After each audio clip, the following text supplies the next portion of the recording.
Finfinnee teessoo Gamtaa Afrikaa kan taate bifa isheedhaa daawwachaa turreeti jirra kallattii garaagaraatii kaameeraawwan keenya egaa wantoota magaalaa Finfinnee haala miidhagsan isin daawwachiisaa tureeti jira teessoo Gamtaa Afrikaa kan taate akkasumas immoo Afrikaanotaaf iddoo itti boonan iddoo fakkeenyummaa taate bulchiinsa magaalaa Finfinnee haala isheedhaa daawwachaa turreeti jirra taaddee as stuudiyoodhaa kallattiidhaan taaddee waliin akkasuma Anisiisaa Soorichaa odeeffannoowwan asii isin biraan geenya Gamtaa Afrikaatiis immoo miltoowwan keenya jiranii asii odeeffannoowwan egaa yaa'ichaa wal qabatee isin biraan geenyati keessattuu egaa akkuma sila daawwachaa turre taaddee magaalli Finfinnee akkaataan isheetti miidhagaa turte teessoo Gamtaa Afrikaati akkasumas immoo dippiloomaatonni hedduun egaa teessoo taasifatanii kan keessa jiraataa jiranidha keessumoota akkaataan itti simatamaa ture wantoota daawwachaa turreedha taaddee. Eeyyega guyyoota lamaan kana walitti aansuudhaan Itoophiyaan qophii guddaa taasisuudhaan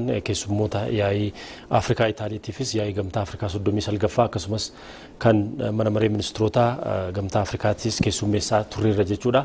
Egaa waan guddaadha Itoophiyaadhaaf kuni lammiileen Itoophiyaa jiraattonni magaalaa Finfinnee simannaa gaariidhaan keessummeessuudhaan hanga ammaatti qaqqabneetoo jira jechuudha.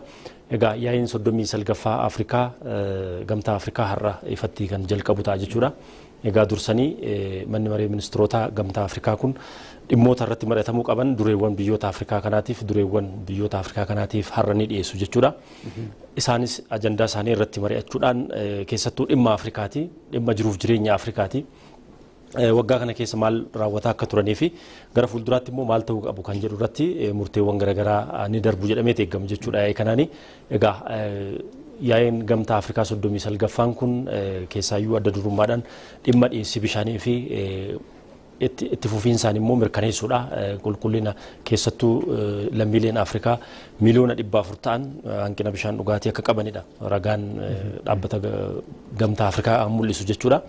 Lammiileen miliyoona 400 rakkoo bishaan dhugaatii qabu jechuun ajandaan kana caalu hin jiru jechuudha.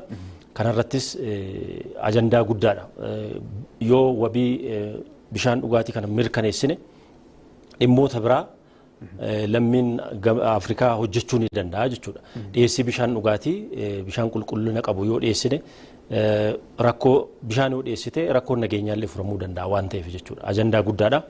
Kanaaf dhimma kana giddu galeeffateeti Gamtaan Afrikaa 39ffaan kun kan irratti mari'atu jechuudha. Egaa keessattuu qulqullina wajjin wal qabatee immoo haalli Afrikaanonni keessa jiran lammiileen miliyoona 800 haala saaniteeshinii wajjin wal qabatee rakkoo keessa akka jiranidha jechuudha. Uummata biliyoona 1.4 keessaati. Ragaan kun Komishinii Gamtaa Afrikaati kan baase kana jechuun dhugumayyuu dhimma bishaanii irratti ajandaan kana caalu hin jiru jechuudha. Dursa dhimmoonni biroo rakkoon nageenyaa haalli bu'uuraalee misoomaa hedduun ni jiraachuu ni malu Afrikaa keessa garuu ajandaan bara kana dhiyeessii bishaan qulqulluu akkasumas immoo itti fufiinsaan mirkaneessuu irratti kan xiyyeeffate ta'a jechuudha. Akkuma sila kaaste egaa ajandaan guddaan mata dureen yaa'ichi guyyaa har'aarra eegaleet irratti mari'atamus ajandaa sila kaaste kana dhiyeessii bishaanii akkasumas immoo sirna qulqullinaa mirkaneessuudha. Sirna qulqullinaa eegumsaa yommuu jennu egaa kuni amansiisaa akka ta'uuf egaa sochii taasifamu keessatti Afrikaan shoora ishee dhaabachuu akka qabdudha. Akkuma sila kaaste Afrikaa keessa lammiilee biliyoona 1.4 jiraatan keessaa sirna bishaan dhugaatii qulqulluu argachuudha wal qabatee maal fakkaataa kun akkamitti fooyya'uu qaba sirna qulqullina amansiisaa ta'e immoo fiduu keessatti shoorri baatamuu qabu maalidha gara fuulduraatti jalqabame keessattuu naannoo qulqulluu uumuu iddoo magariisaa uumuu kuni xiyyeeffannoo guddaa ta'ee yaa'ii hooggantoota kanarratti wanta ka'uudha kun egaa bu'uurarraa wanta hiikamuu qabu Afrikaan rakkoo Afrikaan amma yeroo ammaa kana keessa jirtu furuudhaaf gara fuulduraatti xiyyeeffannoo guddaa ta'uu qabuu fi hooggansi biyyootatis lammiileen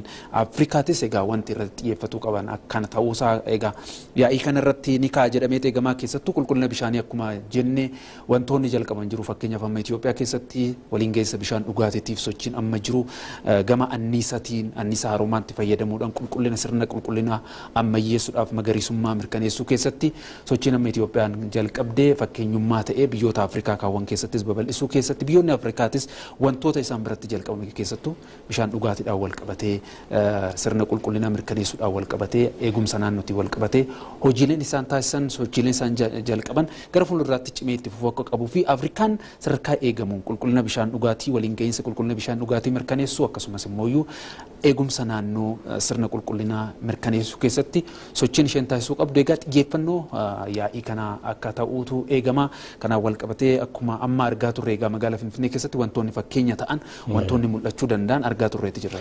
Hayyan Sisaay Itoophiyaan gama keessaayyuu ajandaa 2063 Afrikaan baafattee milkeessuu keessatti daandii dheeraa deemtee jirti jechuu dandeenya. Itoophiyaan galmoota kaan keessaati gama misooma magariisaatiin isaa ta'u karaa hedduutiin tattaaffii taasisaa jirti. Walitti hidhiinsa biyyoota ollaa wajjiniin isaa ta'u ardii kana walitti hidhuudhaafis bu'uuraalee misoomaa karaa geejjibaa isaa ta'uti karaa anniisaa biyyoota ollaatii kennuudhaan isaa ta'uti free trade areaadhaanis karaa daldalaatiinis jalqabbiin Itoophiyaa fakkeenya ta'a biyyoota Afrikaa birootiif jechuudha. Keessattuu gama bishaan dhugaatiitiin akkuma sila kaaste Itoophiyaan wantoonni akka fakkeenyatti ka'an jiru bishaan dhugaatii hanga Jibuutiidhaa kennuutti anniisaa haaromaa kanaan immoo biyyoota Afrikaa kana walitti hidhuudhaaf haaromsa guddicha Keeniyaa dabalatee Afrikaa Suudaan kibbaa atitti biyyoo sochiin isheen taasisaa jirtu fakkeenyummaadhaan wanta eeramudha jechuudha. Sirriidha egaa Itoophiyaan ajandaa galmoota 2063 baay'ee isaatti deemaa akka jirtu karaa geejjibaas infraastiraakcharii bu'uuraalee misoomaatiinis dhiyeessii bishaaniitiinis anniisaadhaanis jennee jirra haa ta'uti biyyoonni Afrikaa hedduun isaanii rakkoo bishaan dhugaatii isaanii maaliif furachuu dadhaban uummanni miliyoonni 400 maaliif dheebachuu danda'e bishaan qulqulluu maaliif dhabe uummanni miliyoonni 800 immoo qulqullina isaa eeggachuu maaliif dadhabe kan jedhu ajandaa guddaadha jechuudha. Keessattuu koomishinarri egaa koomishinii damee qonnaa misooma baadiyyaa fi biluu ikoonoomii fi guddina itti fufiinsa qabu koomishinii Afrikaa jalatti koomishinarri kan hoogganan Moses Vaakaatiin maal jedhanii dhimma kana wajjin wal qabsiisanii ifatti rakkoo keenya dubbachuu qabna uummata kanaaf immoo karoora rakkoo bishaan dhugaatii furuu danda'u baasuu qabna. Biyyoonni mootummoonni Afrikaa kanarratti xiyyeeffachuu qabna. Deeggarsuma alarraatii dhufu yookiin immoo gamtaa kanaatiif kennamuun maallaqa sana qofaatiin bira ga'uun akka hin danda'amne. Imaammata mataa keenyaa qabaannee biyyoonni Afrikaa rakkoo kana atattamaan furuu qabnaa jedhani. Sababni isaa kana booda uummata miliyoona 400 dheebote baannee jijjiirama qilleensaa irratti qolachuudhaaf nu rakkisaa jedhanii jiru. Dhuguma immoo waa'ee jijjiirama qilleensaa haasa'uu hin danda'u namni bishaan dheebote jechuudha. Ati wabii nyaataa fi jijjiirama wabii nyaataa kee fi bishaan dhugaatiin siif hin mirkanoofne taanaan Afrikaa keessatti waa'ee jijjiirama qilleensaa irratti haasa'uudhaaf uummanni miliyoonni 400 bishaan qulqulluu dhabee uummanni miliyoonni 800 immoo qulqullina gahaa hin qabu taanaan ardiin Afrikaa rakkoo keessa jira jechuudha. Kana yoo rakkoo bishaan dhugaatii kana furre karoora keessattuu guddina hammataa ta'e fiduun ni danda'amadha.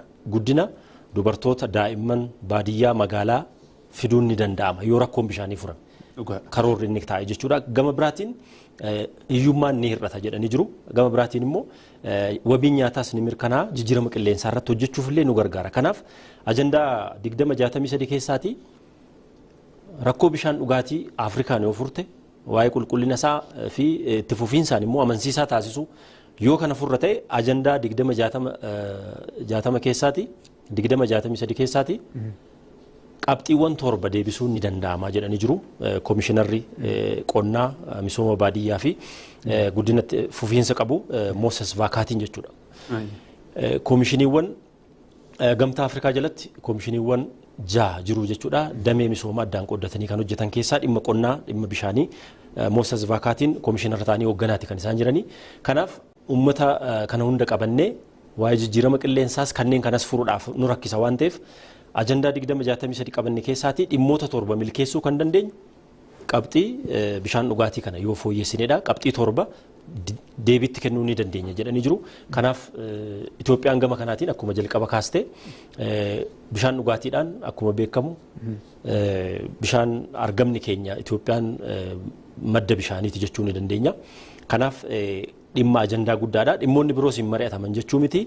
Mootoon yookaan dhaadannoon ittiin gaggeeffamu kana ta'a jechuudha sisaay. Ajandaan guddaan irratti mari'atamu isa kanaadha. Kabajamtoota daawwattoota keenya akkuma sila kaasne egaa yaa'ii Gamtaa Afrikaa amma gaggeeffamaa jiru galma Gamtaa Afrikaatti gaggeeffamaa jiru miiltoowwan keenya achitti wanta taajjaban akkasumas immoo dhimmoota achitti adeemaa jiran nu biraan gahuudhaaf Gamtaa Afrikaatti argamu olaanaa yaaddessaa fi Immabeet Tashoomaa kallattiidhaan odeeffannoo isin bira gahu jiru daawwattoota keenya biraan gahuu dandeessu itti fufa. Galatuma Sisaay fi Taaddaseen akkam jirtu kabajamtoota daawwattoota keenya egaa yaa'ii Gamtaa Afrikaa 39ffaa sababeeffachuudhaan as teessoo Gamtaa Afrikaa kan taate magaalaa Finfinnee waajjira Gamtaa Afrikaa keessatti argamnaaniif Immabeeti. Egaa yaa'iiwwan kanaan wali qabsisnee akkuma isin jalqaba kaasaa turtan Taaddee fi Sisaay nutis immoo wantoota muraasa kaasaarra wajjiniin turtii taasisna. Egaa guyyaan kun guyyaa addaati Immabeet keessumaayyuu dhimmi Afrikaadhaan wali qabatuu fi dhimmoonni gurguddoon ajandaa ta'anii ardii kana jijjiiruu danda'an baay'een isaanii galma nuti keessatti argamnu kana keessatti mariin kan irratti taasifamu ta'a jechuudha. Egaa baga nagaan dhufteen siin jedha jalqaba. Stuudiyoo irraa gara keenyatti dabarsaniiru waan ta'eef amma addatti egaa gidduu kana keessummoota garaagaraa simachaati kan nuti turre keessumaayyuu Gamtaa Afrikaa yaa'ii Gamtaa Afrikaa kan irratti hirmaachuudhaaf keessummoonni baay'een isaanii gara magaalaa Finfinnee guyyaa 2-3 duraa kaasanii galaati kan isaan turani kan hojii raawwachiistota gaafa 4 fi gaafa 5 gaggeeffamaati kan inni ture. Har'a immoo guyyaa isa baay'ee eegamaa ture yaa'ii guddaa irratti argamne jechuudha. Gaggeeffama. Dhugaadha egaa tibba kana tibba walgahii yookaanis ammoo Finfinneedhaaf tibba carraa guddaa qabatee dhufu jennee yaaduu dandeenya. Akkuma ati jalqaba kaastee egaa walgahiin hojii raawwachiistotaa gaggeeffameera. Itaansee kaleessa galgalas ammoo yaa'iin kan Itaalii Afrikaa yeroo lammaffaadhaaf marsaa lammaffaadhaaf Finfinnee irratti kan inni gaggeeffame. Guyyaa har'aa ammoo yaa'ii guddichi har'aa fi boru kan hooggantoonni Afrikaa dhimma Afrikaa irratti nu gasha dhimmoota jedhan bal'ina irratti kaasanii irratti marii garaagaraa gaggeeffamu har'a gaggeeffamaati kan jiru. Egaa kanneen keessatti namni gaafa dhufee walitti mari'atu waan achi keessaa bahutu jira. Waan sun immoo uummata fayyada yookaan immoo uummata Afrikaatiif bu'aa buusa jedhamee yaadama waan ta'eef dhimmoonni ajandaawwan gurguddoon egaa hooggantoota Afrikaa kanaan ni ka'u waggaa waggaadhaan irrattis ni mari'atamu waan ta'eef kun egaa akka Afrikaatti bu'aa guddaa qaba. Akka biyya keenyaattis ammoo bal'inaan yoo ilaalle waa baay'ee of keessatti qabatee dhufeera. Eyyen egaa duubatti deebinee kaasuudhaaf waltajjii kana adda kan godhu egaa magaalaan Finfinnee magaalaa miidhagduu bareedduu taatee koridariiwwan garaagaraatiin misoomtee akkuma daawwattoonni keenya ganama kana kaameraawwan keenya guutummaa magaalaa Finfinnee keessatti bakkeewwan garaagaraatti akkuma agarsiisaa turanitti magaalaan Finfinnee baay'ee miidhagdee haala kanaan yerootti sadarkaa ol ka'iinsa ishee geessettidha kan yaa'iin bara kanaa kun gaggeeffame.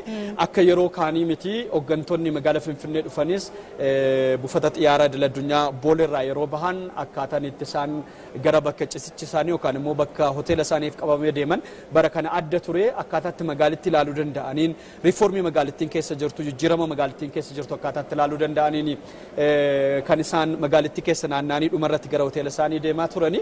Egaa kana jechuun akkuma beektu Immabeet magaalaan Finfinnee teessoo dippiloomaatota hedduuti akkasumas immoo teessoo Gamtaa Afrikaati.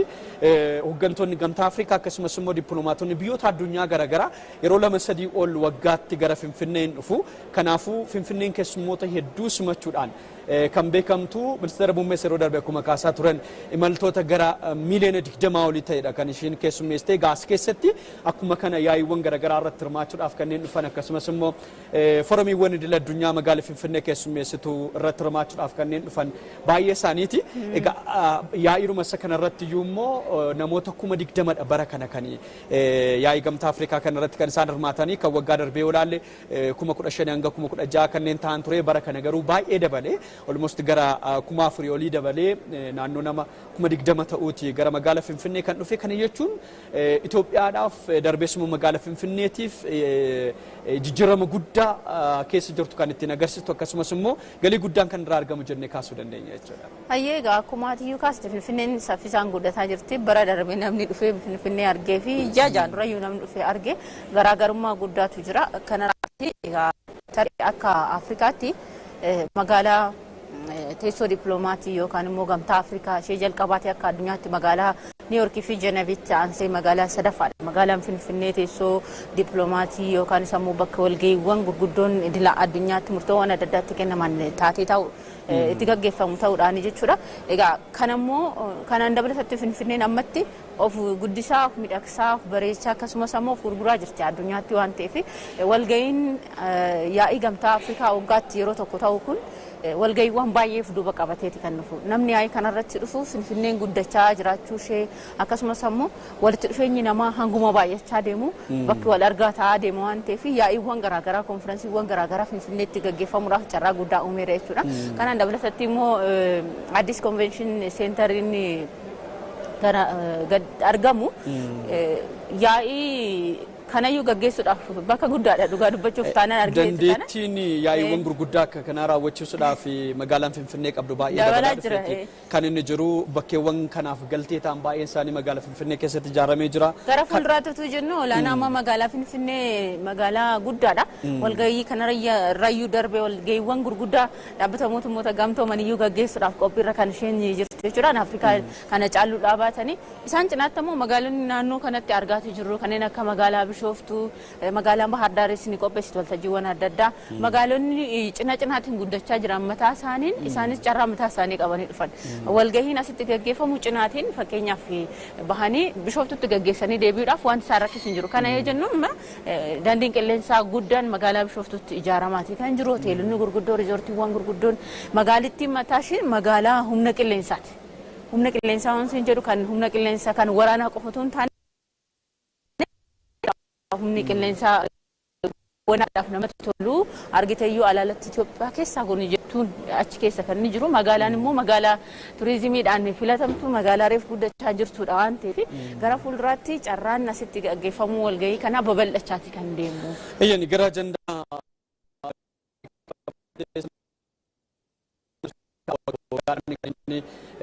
magaalaa muummeessaas magaalaa Finfinneetti gaggeessu kan baranaa akkuma jalqaba istuudiyoo keenya muummichaa irraas kaasaa turanitti dhimmoota waliin gahinsa dhiyeessii bishaaniitiin wal qabatudha kan irratti xiyyeeffatamu. Egaa Afrikaan qabeenya bishaanii qabdi yookaan immoo qabeenya bishaanii baay'ees ni qabdi garuu akkaataa itti fayyadama isheetiin yookaan immoo akkaataan itti rakkoo hanqina bishaanii qulqulluu murra deebiidhaan inni kaafama. Keessumaayyuu lammiileen Afrikaa keessa jiraatan sababa rakkoo bishaanii qabaniif productivitiin yookaan immoo hangi oomishtummaa isaanii baay'ee akka hir'isu immoo ragaaleen garagaraas ni agarsiisu. Inni kun xiyyeeffannoo isaa guddaa bara kanaati yaa'ii Afrikaatiin. Egaa waggaadhaan dhimma ijoo godhatee yaa'iin Afrikaa kan irratti hirmaatu yookaan immoo yaa'iin gaggeessu kan irratti ajandaa godhatee kan dhiyaatu hin jira. Isaan cinaatti garuu ajandaalee xixiqqaan baay'een isaanii mariidhaaf kan dhiyaatan jiru.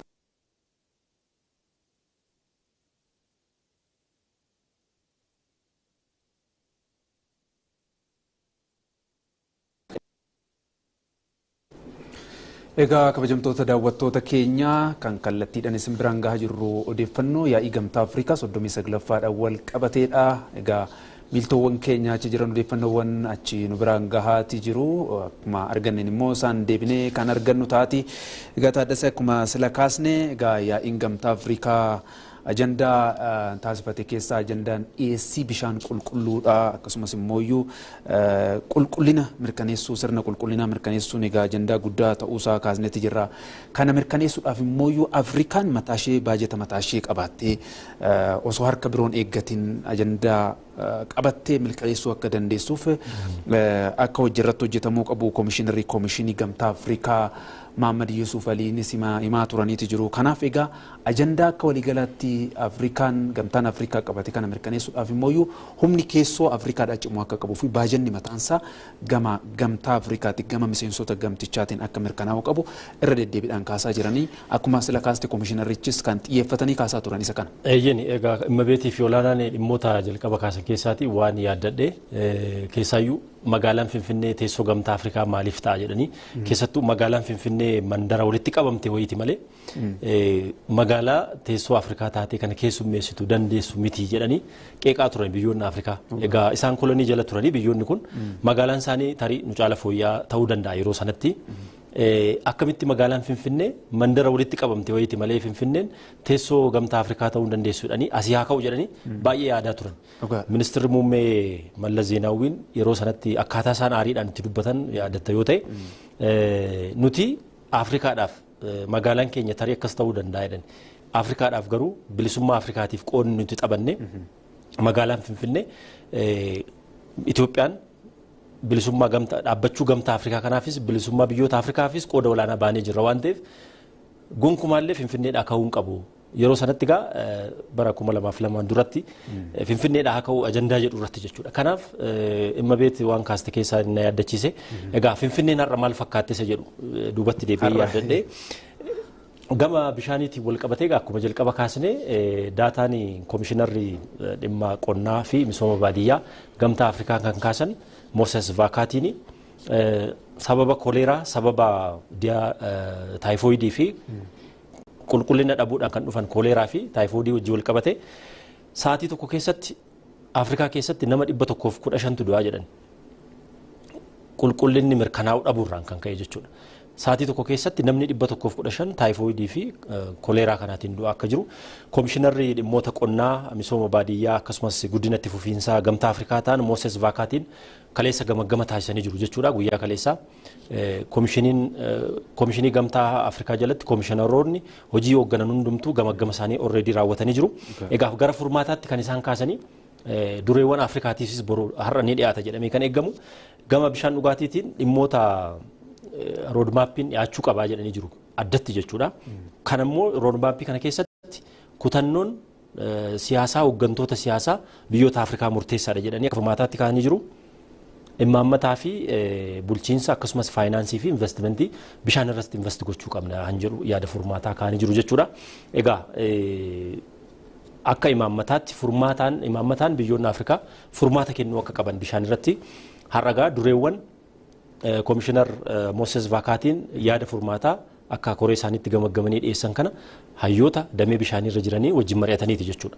Kanaaf dureewwan biyyoota Afrikaas har'a kanarratti maal gochuu qabna bishaan irratti akkamitti investi gochuu qabna isa jedhu irratti mari'atanii kutannoo isaanii agarsiisu jennee eegna jechuudha. Ejjennoo qabatanii keessattuu akkuma sila kaastee gaataadde akkuma beekamu biyyoota Afrikaa kana keessatti lammiileen Afrikaadhaa yeroo baay'ee dhibee qulqullinaa wal qabate kanaan yeroo baay'ee irra deddeebiidhaan miidhamu kuni ka'umsi isaa maalidha? Afrikaan humna qabduun sirnaan itti fayyadamtee rakkoolee keessa jirtu keessaa bahuudhaaf maal dhabdee kan jedhu egaa akkuma sila kaastee karoora bilchaataa karoora roodmaappii cimaa karoora bilchaataa rakkoo kanarraa Afrikaa furuu danda'u biyyoota Afrikaa furuu danda'u lammiilee Afrikaatiif furmaata kennuu danda'u kaa'uun murteessaadha. Garuu sisaay rakkoos immoo hin qabna jechuun karoora kana akka nuti hin baasneef tokko rakkoon faayinaansiis ni jira rakkoon nageenyaas ni jira. Afrikaan rakkoo baay'ee qabdi dhiibbaan alaas ni jira. Yeroo tokko hooggantoonni Afrikaas immoo iddoo tokkotti sababa walitti bu'iinsaatiin sababa hidhattoonni bosona gatti galuudhaan rakkoo baay'eetu jira Afrikaa keessa. Garuu sadarkaa sanaan hooggantoonni gamtaa Afrikaa hooggantoonni biyyoota Afrikaa kun hojjetaa jiru wanti ilaalamuu qabu misoomaaf bajeta hin baasu akka fakkeenyaatti Itoophiyaa yoo ilaalte amma uwwisni bishaan dhugaatii Itoophiyaa duraan turee fi amma yoo ilaaltu garaagarummaa guddaatu jira jechuudha. Sababa hidhaaromsa guddicha Itoophiyaas haa ta'uti nuti rakkoo bishaanii hin qabnu.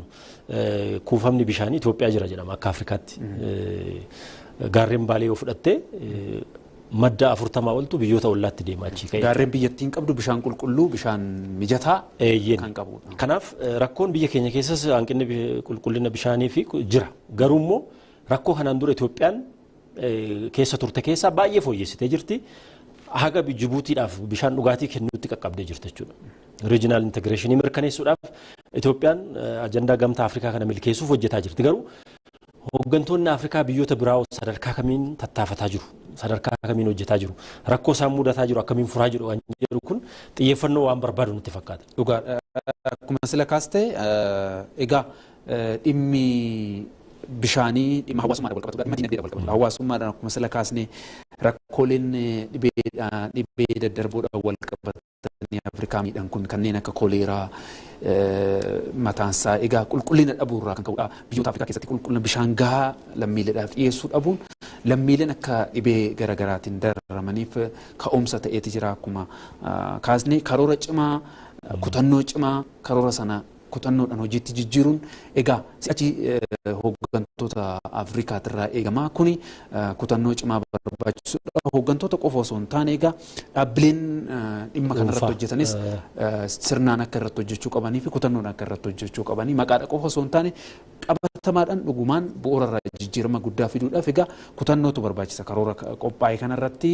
Egaa kanarrattis hooggantoonni yaa'ii kanaan ejjennoo cimaa qabatanii mira wal fakkaataadhaan akka hojii kanatti galanis murteessan tu eegama. Eeyyen tarii bishaan wajjin wal qabsiisnee dhimma gamtaa Afrikaan irratti marate jennee keessaa tokko waa'ee qabeenya bishaanii keessattuu ulaa galaanaa wajjiniinis wal qabatee bishaan qarqara galaanaa koost wajjin wal qabatee itti fayyadama isaa irratti seerri dhaabbata mootummoota gamtoomanii jira.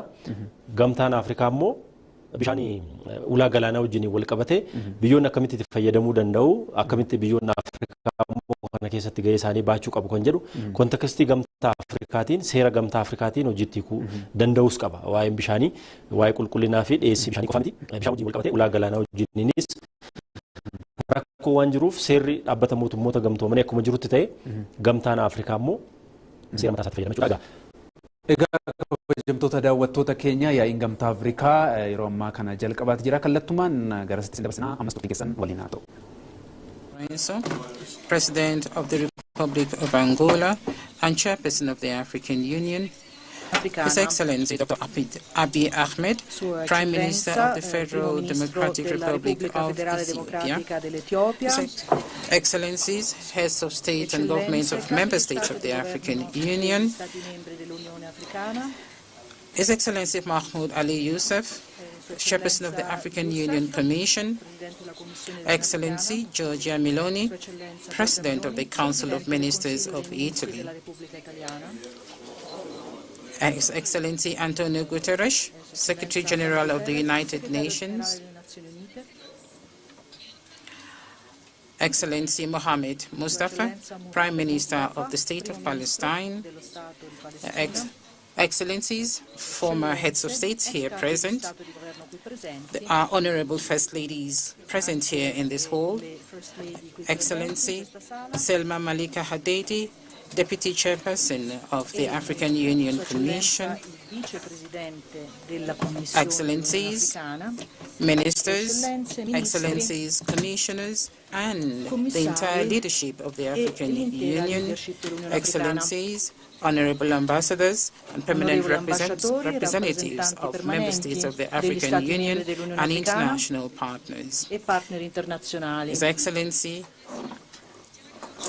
Fatala, the Director General of the African Union Commission, heads of organs and specialized agencies of the African Union, Your Excellencies, ladies and gentlemen, heads of regional economic communities, Excellencies, heads of specialized institutions of the United Nations and international organizations here present, Excellencies, heads of African financial institutions, distinguished guests, members of the press, ladies and gentlemen, all protocol observed. Good morning to you all. It is an immense pleasure for me to welcome you here to the opening ceremony of the 39th ordinary session of the Assembly of Heads of State, taking place here today at the headquarters of the African Union in Addis Ababa, the capital of Africa. This session, which is a very important one, is the first of its kind since the election of the new leadership of the African Union Commission last year, February 2025. This offers an opportunity for constructive discussions on the progress made so far. Excellencies, ladies and gentlemen, the program of our opening ceremony will be as follows. First and foremost, we are going to listen to the statements that will be made respectively by His Excellency Mahmoud Ali Yusuf, His Excellency Dr. Abiy Ahmed, His Excellency Antonio Guterres, His Excellency Mohammed Mustafa, His Excellency Her Excellency Giorgia Meloni, and His Excellency Joao Manuel Goncalves. These statements will be followed by the announcement of the Bureau of the Assembly of the African Union for the year 2026.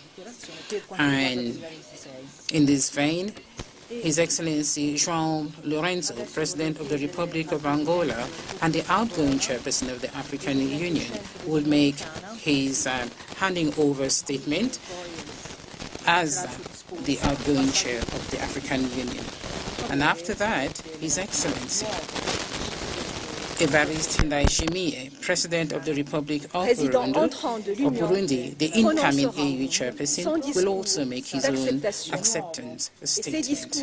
And these statements, Your Excellencies, will be followed by the presentation and the launch of the African Union theme of the year 2026. That is, guarantee the sustainable availability of water and health systems to meet the objectives of Agenda 2063.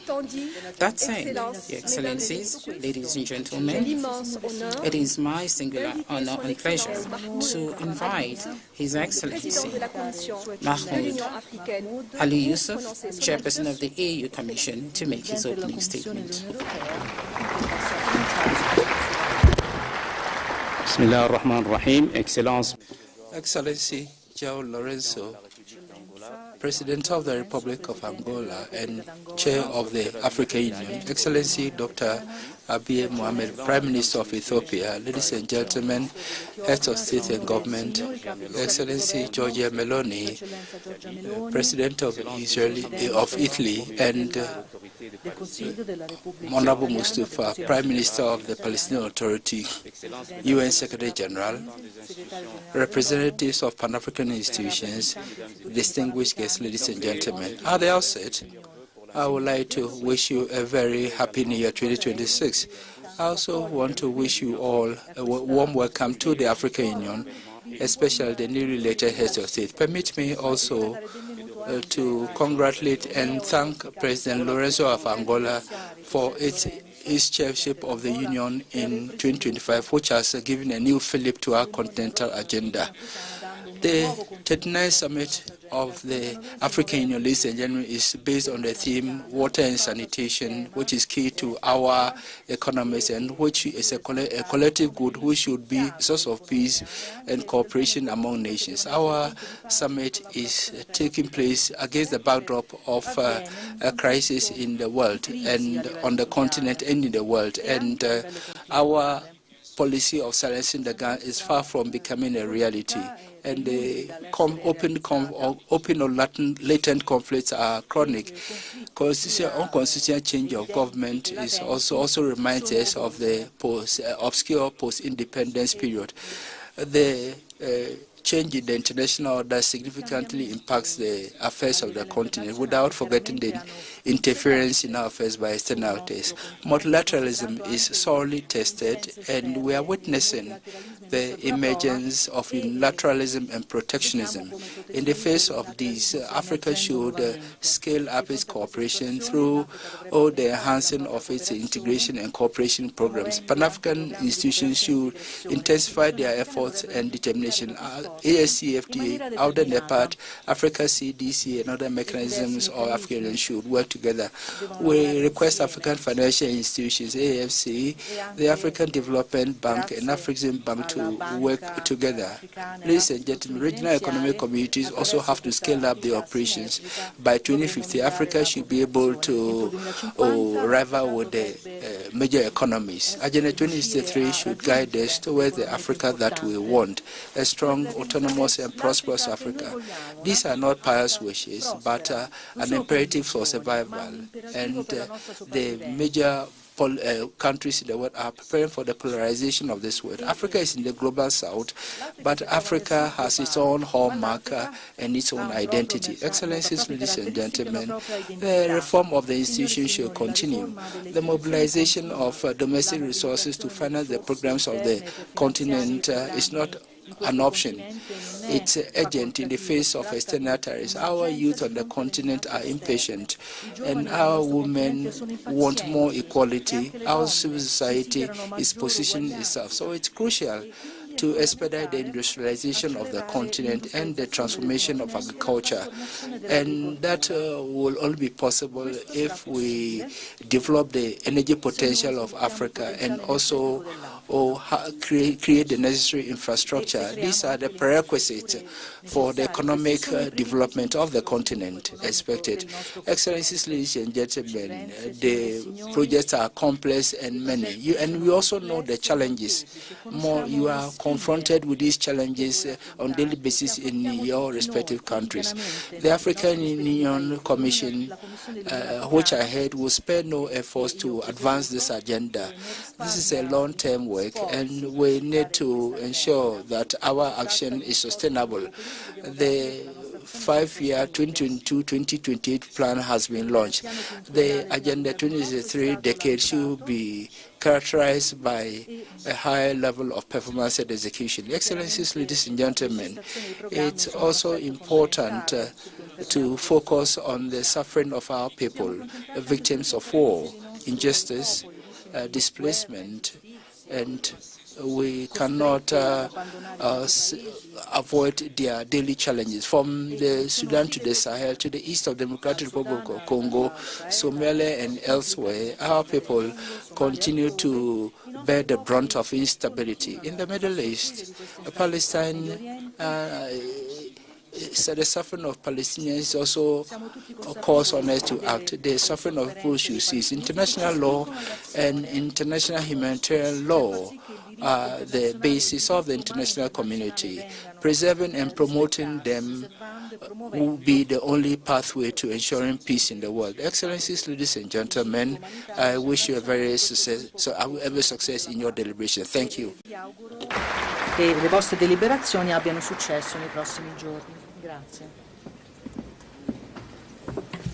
Merci, Votre Excellency. Thank you, Excellency, and we warmly welcome the Prime Minister of the State of Palestine, who has joined us on the podium. We also acknowledge His Excellency, Madam Amina Mohammed, the Deputy Secretary General of the United Nations, and who is also one of the Africans most known in the Commission. So welcome. So it's an immense privilege to invite His Excellency Dr.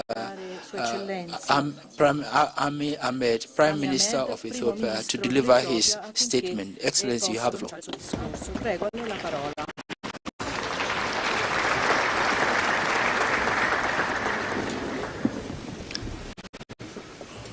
Your Excellency, Eccellenza Joao Lourenco, Chairperson of the African Union, Presidente uscente dell'Unione Africana, Eccellenza Giorgia Meloni, Republic of Italy, Presidente del Consiglio Your della Repubblica Excellencies, Italiana, Heads of State and Government, Your Excellency Mahmoud Ali Yusuf, Chairperson of the African Union Commission, Your Excellency Antonio Guterres, Secretary General of the United Nations, Your Excellency Madam Amina, Deputy Secretary General of the United Nations, former heads of state and government present, distinguished ministers, ambassadors, diplomats, ladies and gentlemen.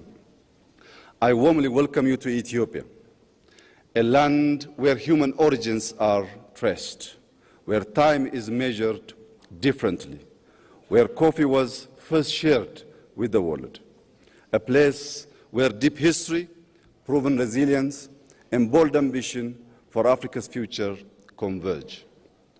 Today, as Africa gathers at a defining moment, we recognize that our continent's most strategic asset is not only what we extract, but what we design, build, and govern.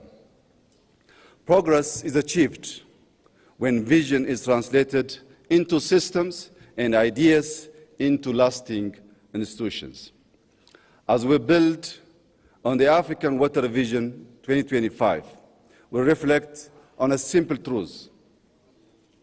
Water is more than a resource.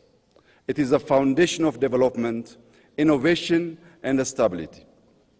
It shapes our cities, our farms, our health, and our peace. Here in Ethiopia, we have learned that responsible water management is central to guiding development wisely. The Grand Ethiopian Renaissance Dam now powers homes and industry, exports electricity to neighboring countries, and shows how African ingenuity can drive shared prosperity. Across Africa, rivers can become engines of stability when governed for shared benefit. On our land, targeted policy and innovation have enabled with self-sufficiency, and large-scale industrial investments are moving us from dependency to production. Excellencies, today, many African economies are among the fastest growing in the world. Projections show that Africa's growth will be on par, if not above, that of Asia. This is a rare convergence in modern economic history. In Ethiopia, we expect growth of 10.2% by the end of this year. Over the next 25 years, we aim to move from a low-income economy to a globally competitive one, anchored in productivity, industrialization, innovation, and quality jobs. Yet, growth alone is not enough. Our greatest wealth is our people. By 2035, Africa will add more young people to the global workforce than the rest of the world combined. This demographic reality must be harnessed with purpose. Numbers alone will not deliver prosperity. That's why we are investing in maternal and child health, expanding early childhood education, and scaling school feeding programs. Every child must arrive at school nourished, ready to learn, and prepare to contribute. We also strongly believe development must include all. Across Ethiopia, urban and rural areas are being transformed, designed to be green, human-centered, and resilient. Excellencies, in Addis Ababa, riverside renewal has transformed degraded waterways into clean, vibrant public spaces, reducing flood risk, restoring dignity, and strengthening community life. As Africa's urban landscape expands rapidly, we must be intentional. The African city of the future is walkable, green, youth-centered, and grounded in dignity and belonging. In rural areas, modernization is enhancing livelihoods, connecting communities to markets. This integrated approach links development with climate stewardship. One expression of this is the Green Legacy Initiative. We have planted more than 48 billion trees, restoring ecosystems and building a living legacy for future generations. Yet, the global development pathway has come at immense environmental costs borne by communities far beyond those responsible. Therefore, climate action must be anchored in justice and equity, aligning finance, technology, and partnership to enable Africa to thrive. In this spirit, we hosted the second Africa Climate Summit, and we are preparing to host COP32, ensuring Africa speaks with one voice and presents solutions to the globe. This same principle of integration guides our technological transformation. Under Digital Ethiopia 2030, we're building digital public infrastructure that places citizens at the center of service delivery. By linking FIDA, our national digital ID, with payment systems and the massive data exchange, we enable secure access to services, seamless transactions, and responsible data sharing, fostering trust and driving our economy forward.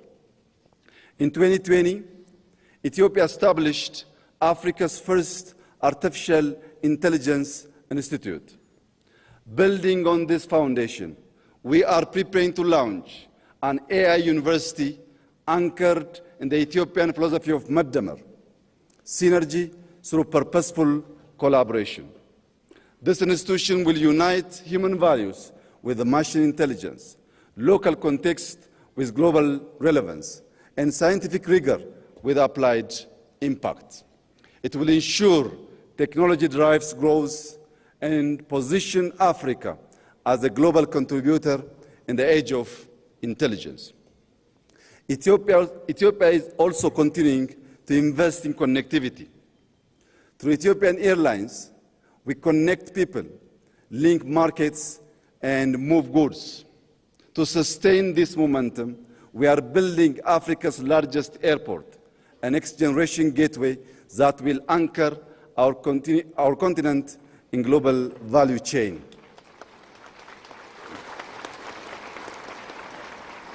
Beyond aviation, Ethio Telecom is expanding across Africa, bridging the digital divide and linking our continent's future through strategic partnerships. Yet, connectivity must be complete. For a nation like Ethiopia, with over 130 million people, sustainable growth requires diversified access. Ensuring reliable access to the sea through peaceful cooperation is fundamental to our economic future and to long-term stability and prosperity in the Horn of Africa.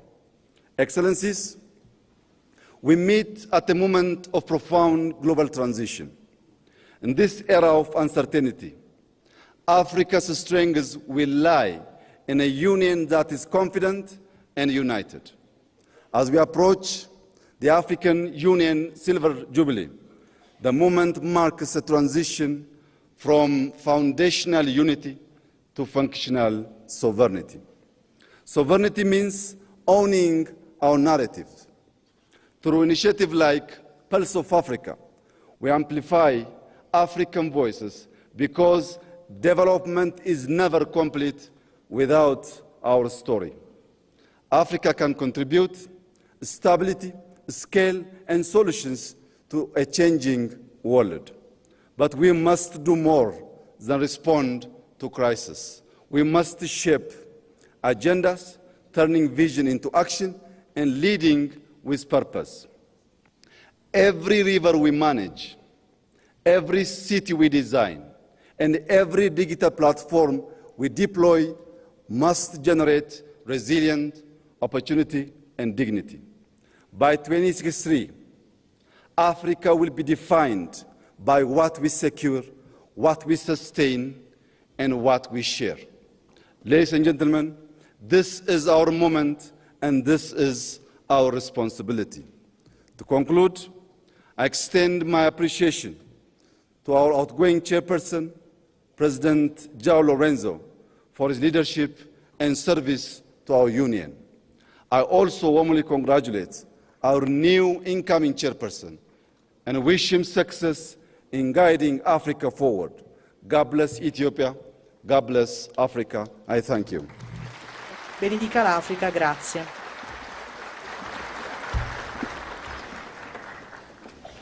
Merci beaucoup, Excellence. Thank you very much, Excellency. Now I have the singular honor of inviting His Excellency Antonio Guterres, Secretary General of the United Nations Organization, to deliver his statement. Excellency, you have the floor.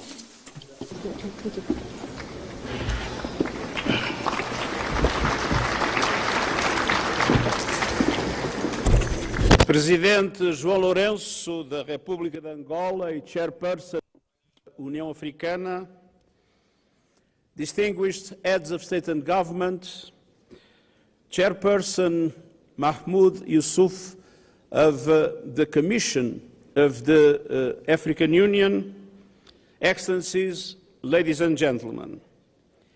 In a world filled with division and mistrust, the African Union is a flagship for multilateralism. My gratitude runs deep. I will carry with me always the unwavering decisive support of the African group in the UN on issue after issue, initiative after initiative, in the shared struggle for justice and equality. Your solidarity has not only strengthened our efforts, it has moved me deeply, and I will never forget it. From day one of my mandate, we forged the UN partnership with the African Union rooted in respect, constant dialogue, and unwavering solidarity. Over the last decade, our cooperation has reached new heights. Joint frameworks on peace and security, sustainable development and human rights, collaboration during COVID-19, important new partnerships, and the landmark adoption of Security Council Resolution 2719, creating a pathway for predictable funding for AU-led peace support operations. We have been honored to support AU priorities, from silencing the guns to the African Humanitarian Agency, to the promotion of inclusive political transitions. And we have stood with Africa as you lead global demands for justice, confronting the legacy of slavery and colonialism, including your call for reparatory justice frameworks, championing the Sustainable Development Goals, driving climate ambition, and strengthening multilateralism for the 21st century through the reforms of the global financial architecture and, at long last, the UN Security Council. The absence of permanent African seats in the Security Council is indefensible. This is 2026, not 1946. Whatever decisions about Africa and the world are on the table, Africa must be at the table. Excellencies, these priorities inform the Pact for the Future, shaped by African leadership and the UN80 initiative to strengthen UN support to Africa and beyond. Looking ahead, we continue to have three major areas of focus. First, peace. In Sudan, the parties must commit to an immediate cessation of hostilities and resume talks towards a lasting ceasefire and comprehensive, inclusive and Sudanese-owned political process.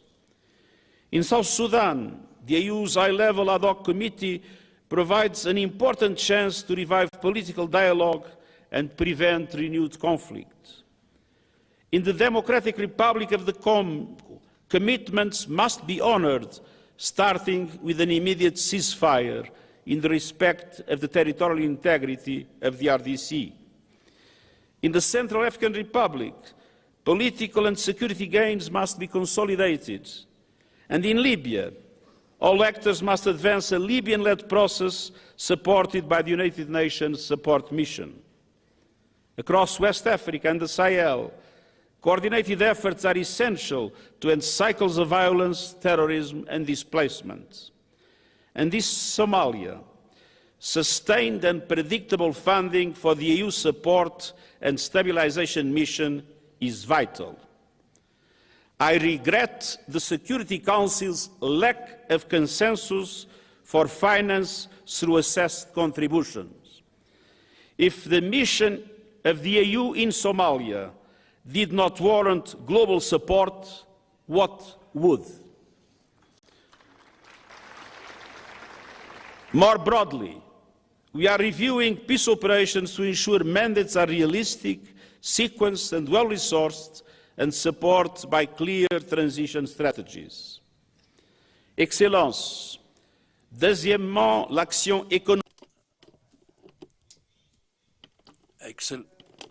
Le financement vertigineux des objectifs de développement durable de 4 000 milliards de dollars par an.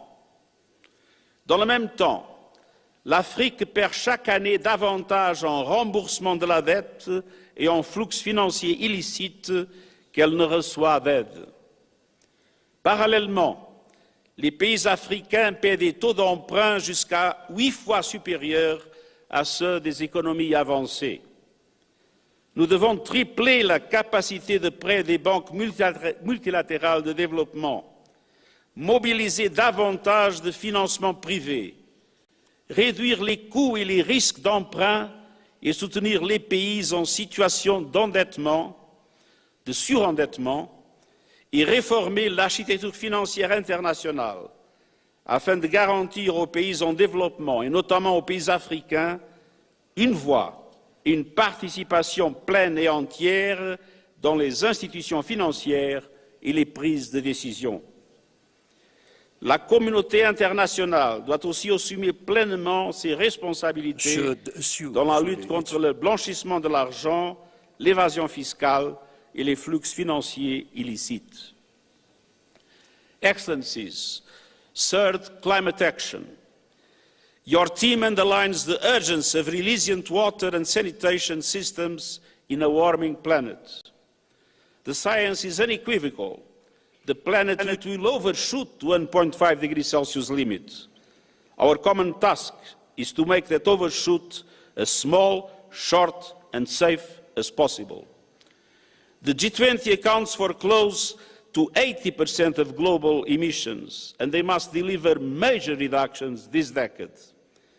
Meanwhile, Africa, with 60% of the world's best solar potential, can become a clean energy powerhouse. Yet Africa receives only 2% of global clean energy investment. After contributing almost nothing to the crisis, Africa faces faster than average warming.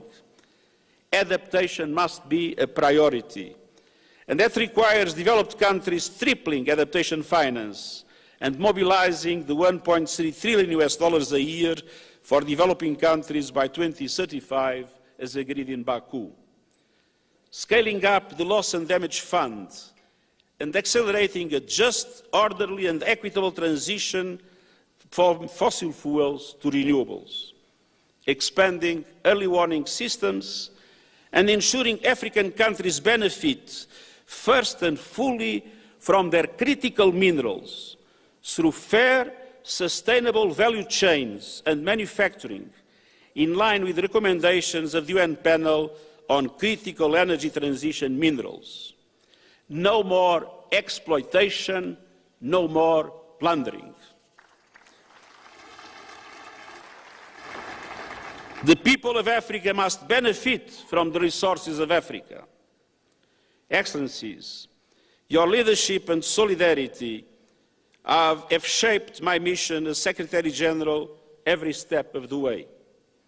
Let's keep going, strengthening our partnership for peace, sustainable development and human rights for Africa and our world. And allow me a final observation. Some have described my presence here as a farewell. It's not true. I can guarantee that until the last moment of my mandate, Africa will be the priority #1 of the UN in all its activities.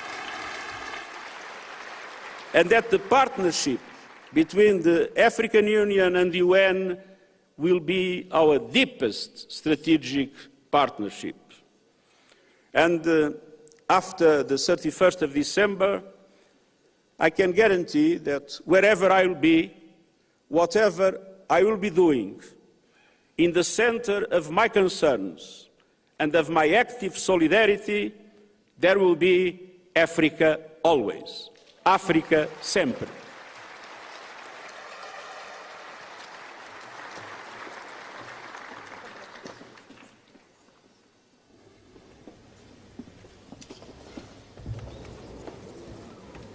Merci beaucoup, Votre Excellence. I thank you very much, Excellency. His Excellency Mohammed Mustafa, Prime Minister of the State of Palestine, in order to address this august assembly. Excellency, you have the floor.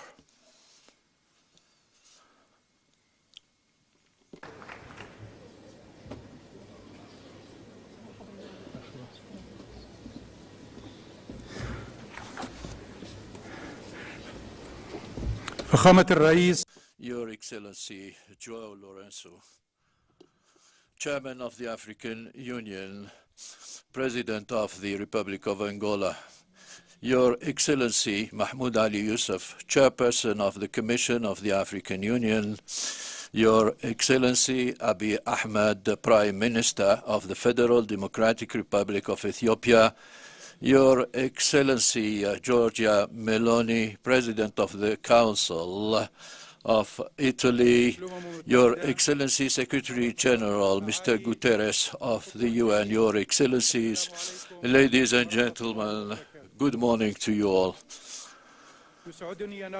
I'm very pleased to stand before you here on behalf of your brother, His Excellency Mahmoud Abbas, President of the State of Palestine, conveying to you his greetings and his wishes of success for the 39th Assembly of the African Union until it achieves its goals and also until it achieves for Africa and its struggling peoples prosperity, stability, and sustainable development. Now, I will read to you the message or the statement of President Mahmoud Abbas to this Assembly. We would like, first of all, to express our congratulations to the President of Burundi, Mr. Everest Shimi, for being elected at the helm of this Assembly in 2026, and we extend our thanks and gratitude to the President of the Republic of Angola, Joao Lourenco, for chairing the previous session of the Union. I would like also to seize this opportunity in order to reaffirm our pride for the deep ties and also the solidarity of Africa with Palestine, and also the common values on which the relationship between Africa and Palestine has been established since the last century, at the top of which the rejection of all forms of colonization and the right of peoples for freedom and self-determination, and also dependency, and also the common objectives of development, the sharing of expertise and benefits in order to achieve prosperity and economic integration and the reinforcement of ties and mutual benefits among our peoples. And in this respect, we would like to commend the efforts of the African Union and the member states in order to achieve sustainable development and also high growth rates, and we would like to support these efforts which are aimed at exploiting resources and the wealth of the continent in the service of the African peoples. Mr. Chairman, Excellencies, heads of state and government and heads of delegations, our Palestinian people is still suffering from the occupation, from the Israeli occupation.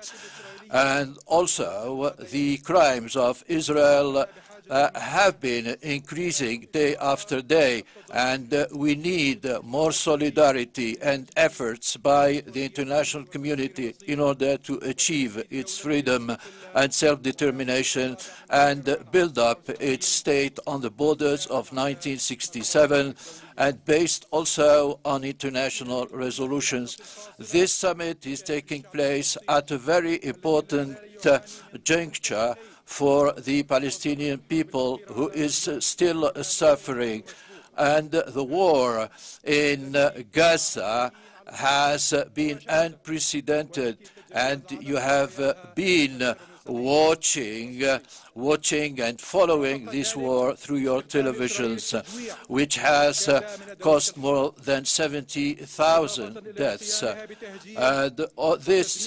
And the 85% of our infrastructure in Gaza has been demolished in violation of international law.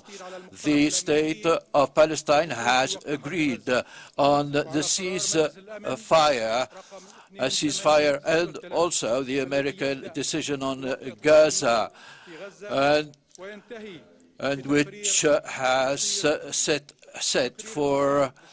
which would lead to self-determination for the Palestinians after a period of transition of 2 years.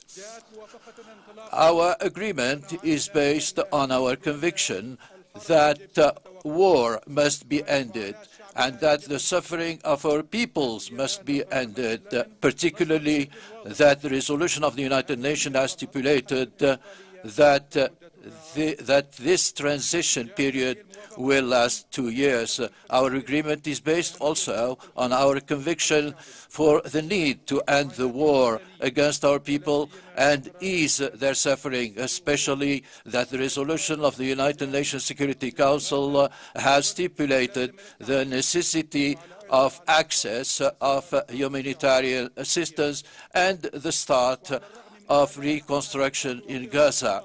But despite this ceasefire, thanks to the role played by the mediators, particularly the United States, Turkey, and Qatar. Despite all this, Israel is still violating this ceasefire since it has killed, since the time of the ceasefire up to now, more than 500 Palestinians since the proclamation of the ceasefire, which threatens the ceasefire and undermines the second phase fully.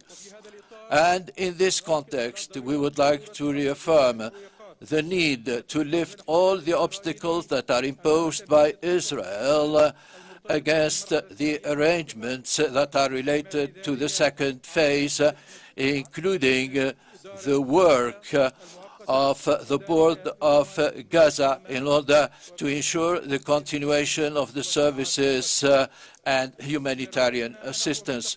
Our vision for the future of Gaza is quite clear. Gaza is an integrated part of Palestine, and our people is one. And our national project is one as part of our overall vision, which is based on one state, one political system, one government, one law, and one legislation based on the UN Security Council relevant resolutions. Ladies and gentlemen, what is taking place in the West Bank reflects the suffering which the people in Gaza are faced with, since there is an enlargement of the settlements and our people are suffering from the violence exerted by the settlers and the confiscation of their lands and goods as a violation against international law. And last month alone, the terrorist settlers have committed more than 72 aggressions against our people in the West Bank. And the Israeli government has undertaken a new legislation which reinforces settlement and which allows the confiscation of lands in violation of international law. All this in order to impose the Israeli sovereignty on Palestine and prevent the setting up of the Palestinian state. These measures, which have been proclaimed recently, need a vigorous response in order to save the solution based on two states. And the Israeli government is trying to undermine the action of the Palestinian government through trying to keep the taxes, and this in violation of the Protocol of Oslo, which was agreed upon by the two sides, since those funds that have been restrained by Israel are estimated at more than $4 billion, and our government has lost more than 70% of its outcome. So which government could really carry on its action while losing more than a third of its financial resources? And we must also talk about the city of Jerusalem because of its religious and historical and legal importance and all the policies that it is faced with aimed at imposing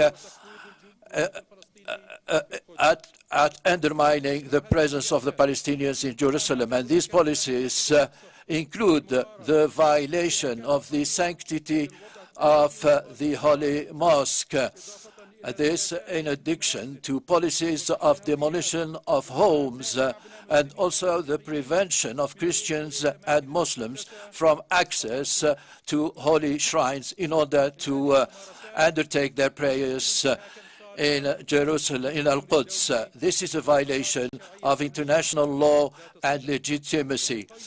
And these measures undermine any horizon in order to achieve sustainable and lasting peace in the region. And we must here underscore that East Jerusalem is part and parcel of the state of Palestine, and that any attempts to impose a new reality will not change the legal status of this holy city. Mr. Chairman, heads of delegations, last year was very important as concerns the international momentum in support of our people, and particularly the International Alliance for the Two-State Solution and the initiative of Saudi Arabia and our friends in France in organizing a conference on the two-state solution, this in compliance with UN resolution. And this has led to the New York Agreement, which was agreed by the General Assembly on the 12th of September 2025 with the support of your countries in the service, in the benefit of this proclamation. And the international recognition was very important, since the number of countries which have recognized the state of Palestine, 160 states. Mr. Chairman, ladies and gentlemen, I would like to reiterate my thanks and gratitude for the principle-based positions of the African Union and its member states in supporting and backing the Palestinian questions in all the regional and international fora. And we would like also to reiterate our support to your actions and struggle and priorities in Africa, and the need to enable Africa to play its leading role in a multilateral world while protecting its cultural identity and sovereignty. And we would like to greet appreciate on this occasion the great efforts which are being made by the UN and its Secretary General and its agencies in providing important assistance and services to our people. And we would like to commend also the efforts, whether formal or informal, which have supported the Palestinian question and which have considered the Palestinian issue as a central one. We would like to support our full support to the aspirations of our brothers in Africa for stability, prosperity and development, and wish full success to your work and the future of Africa and its free peoples, and wish them more prosperity. Wassalamu alaikum. Thank you for your kind attention.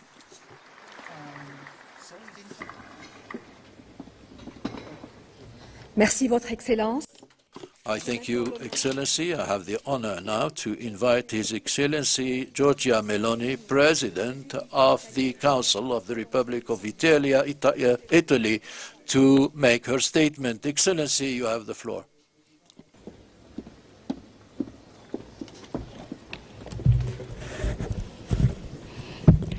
Presidents, Prime Ministers, authorities, ladies and gentlemen. It is a great honor for me to be here with you today.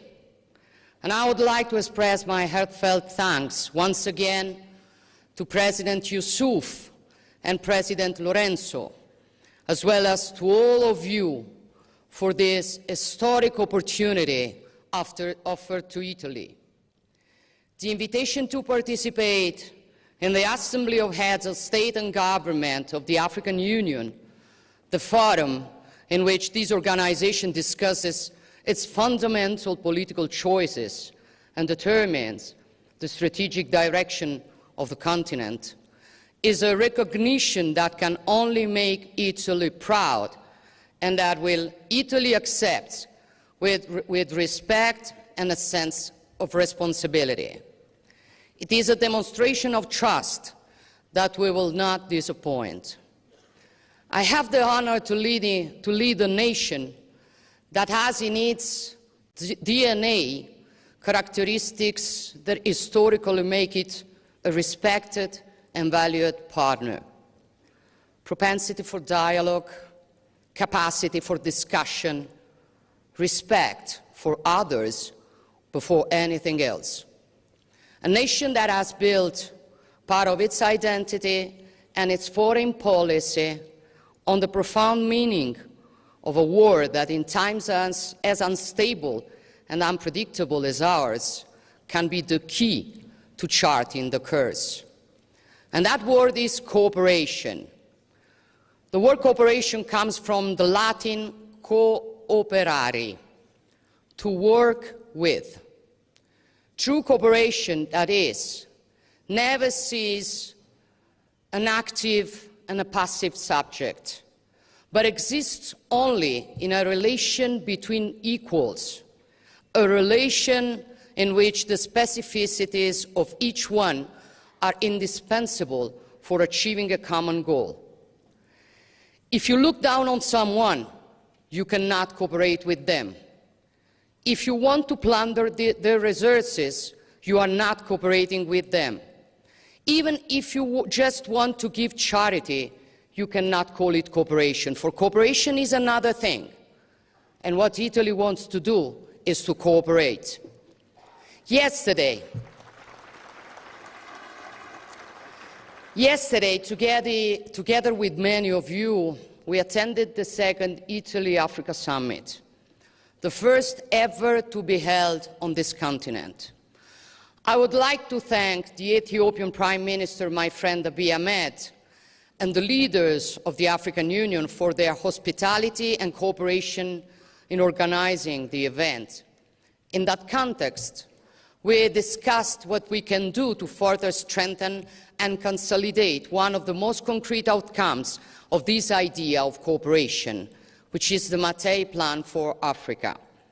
The investment plan that Italy has implemented in various nations of the continent in areas ranging from infrastructure to agriculture, from health to training. This is a strategy that we have built together because we do not conceive of the Mattei Plan as an Italian plan for Africa, but as Italy's contribution to your agenda, with a particular focus on this year on water-related projects. It is an open platform for putting our know-how, our technologies, our investments at the service of the objectives that the African Union has set out in Agenda 2063, starting with the creation of a continental free trade area that is integrated and prosperous. This is an ambitious goal which we will support and which will require efficient, secure, and fast economic interconnections in order to be achieved. Like the Lobito corridor, the railway and infrastructure backbone that will connect African markets to global ones and bring people, ideas, and economies closer together. A strategic project that sees Italy at the forefront, together with the United States and the European Union. In short, the Mattei Plan is a comprehensive strategy that generates concrete benefits for our peoples and aims to continually expand its scope, relying on the irreplaceable contribution of major United Nations agencies, and I want to thank the Secretary General Antonio Guterres, but also the World Bank, the African Development Bank, and many other partners who increasingly share our vision. 2 years ago in Rome, we set out the course together. And in recent years, we have followed it with consistency and determination, adding a new piece to the mosaic each time and bringing new nations on board every year. We have done so on many fronts, starting with what I consider to be crucial for building a true free Africa capable of determining its own destiny, addressing the issue of debt. We wanted to chart a course on this issue as well. Therefore, Italy has decided to launch a vast program to convert the debt of African nations, which includes among its main points the complete transformation of the debt of the most fragile and vulnerable countries into investments, and the strengthening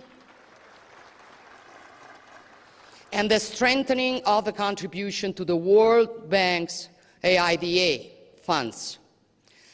Similarly, we've introduced specific debt suspension clauses into our bilateral loans, allowing African nations affected by extreme weather events to free up fiscal space to help their population and rebuild essential infrastructures. These are choices based on justice and responsibility, which are crucial for freeing up resources that are vital for development and for assuring peace and prosperity, including in those areas of the continent that are currently more affected than others by instability, insecurity, and serious humanitarian crises, such as neighboring Sudan and Eastern Democratic Republic of Congo. But we also want our collaboration to be political at the multilateral level. We want to help strengthen the valuable work carried out daily by the African Union, ensuring greater consistency to the mediation activities carried out by the UN and the European Union and key international partners. We will continue to do our part because we are aware that the future of Italy and Europe also depends on a secure, prosperous, and peaceful Africa. It is often said in the many analyses of the troubled and complex times we are living in that history has started running again. This is true. And my opinion is that today it is running here. Africa is not a marginal chapter in this story, far from it. And those who do not understand this scenario risk being left behind. But those who understand this scenario see the reality. A continent with 1,000 peculiarities and 1,000 demands, some of which are very different from each other. A continent rich in resources, raw materials, and arable land, which can count on a decisive force in the age of knowledge, which is human capital. This is why Italy has focused much of its energy on training projects for young people, including in the field of artificial intelligence. In short, our point of view is that Italy and Europe cannot think about the future without taking Africa into proper consideration, because our future also depends on yours. Aware of this, Italy intends to continue to be a privileged bridge between Europe and Africa, making available the strength of its institutions, its great tradition of dialogue, and the expertise of its companies. We want to do this also to achieve another goal that we all consider momentous, to guarantee the men and women of this continent a freedom that has often been denied them, the freedom to choose to remain in their country, to contribute to its growth without being forced to leave it, often paying unscrupulous traffickers to risk their lives in an attempt to cross the Mediterranean. Those who believe that migration is necessary and indispensable are in fact acting selfishly. If young people leave their land and their people in pursuit of the promise of a better life, what will become of the history, culture, and existence of the country they have abandoned? These words are not mine, nor those of a political leader, but of a son who is proud of Africa and who holds Africa's future close to his heart, which is the Guinean Cardinal Robert Sarah. Clearly,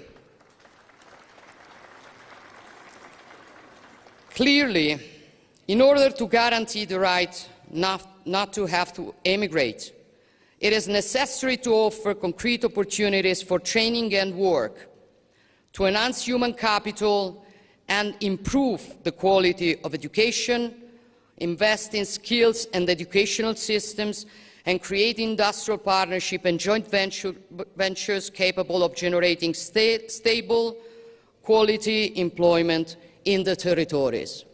This is our mission, which is being put into practice in the many initiatives that Italy is promoting, including together with the African Union.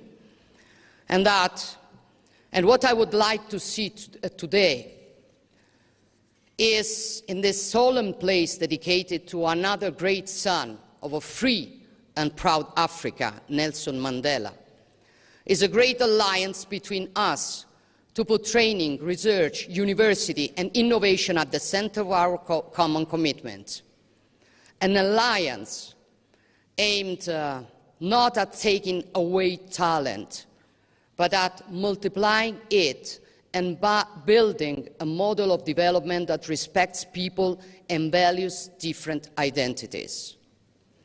Presidents, prime ministers, dear friends, Pliny the Elder, one of the most famous historians of ancient Rome, said that something new always arises from Africa. So my wish for each of us is that something new may truly arise from today's meeting, something that no one expects or that many considered impossible. For impossible is usually the word that people without courage use. Something capable of astonishing the world and suddenly making everything we have seen so far seem trivial. I thank you all.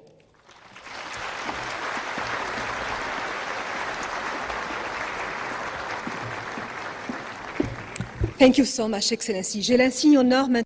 I have the the honor now to invite His Excellency Joao Lourenco, President of the Republic of Angola and the Chairperson of the African Union, to make his statement. Your Excellency, the floor is yours.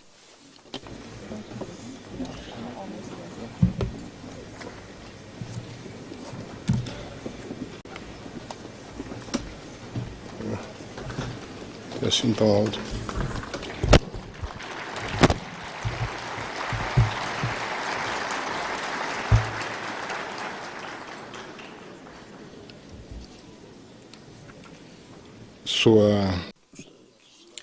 His Majesty Mswati III of the Kingdom of Eswatini.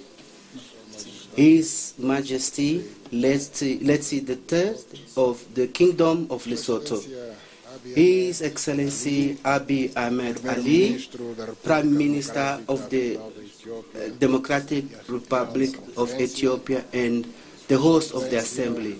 His Excellency Evariste Ndayishimiye, President of the Republic of Burundi and incoming Chairperson of the African Union, Excellencies, Heads of States and Government of the African Union, His Excellency Prime Minister of the State of Palestine, His Excellency Giorgia Meloni, Prime Minister of the Council of Ministers of the Italian Republic, Excellency Antonio Guterres, Secretary General of the UN, Excellency representatives of heads of states and government of the African Union, Excellency heads of delegations, Excellency Mahmoud Ali Yusuf, Chairperson of the African Union Commission, distinguished members of the diplomatic corps accredited in Addis Ababa, Excellencies, ladies and gentlemen, it is with the highest honor that, as a chairperson of the African Union, I take the floor to address your excellencies at this assembly to open the 39th ordinary session of the Assembly of Heads of State and Government of the African Union, dedicated to a theme of strategic importance for the present and future of our continent, namely ensuring sustainable water availability and safe sanitation system to achieve the goals of Agenda 2063. I would like to begin by expressing my deepest gratitude to His Excellency Abiy Ahmed Ali, Prime Minister of the Federal and Democratic Republic of Ethiopia, and to the Ethiopian people for the warm welcome and generous hospitality extended to all delegations since our arrival in this country of particular importance to our continent by virtue of its history, and for hosting the headquarters of the African Union, the organization that unites all peoples of Africa.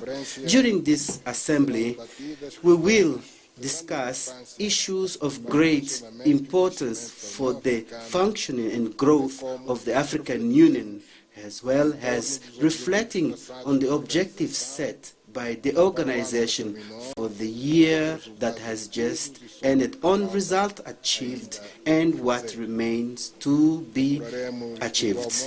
We will also endeavor to jointly chart the most appropriate course of action to ensure the effective operationalization of matters relating to water as a vital and irreplaceable resource and strategic resource essential to economic development, public health, food security, social stability, and peace in Africa. We will also highlight the need to work hard to ensure that access to drinking water and sanitation is not just a technical issue, but a potential and a moral commitment to our peoples, because despite the abundance of water resources on the continent, we continue to witness situations where African citizens are deprived of safe access to drinking water and adequate sanitation, which is a collective challenge that requires courageous, integrated and sustainable responses.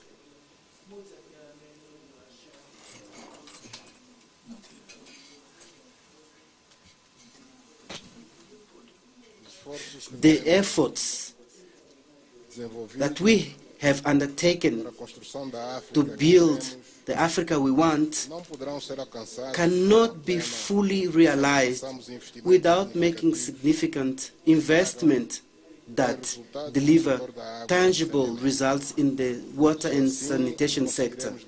Only in this way we will ensure universal and equitable access to these services and fulfill the aspiration of Agenda 2063, particularly with regard to inclusive development, human capital, climate resilience, and good governance.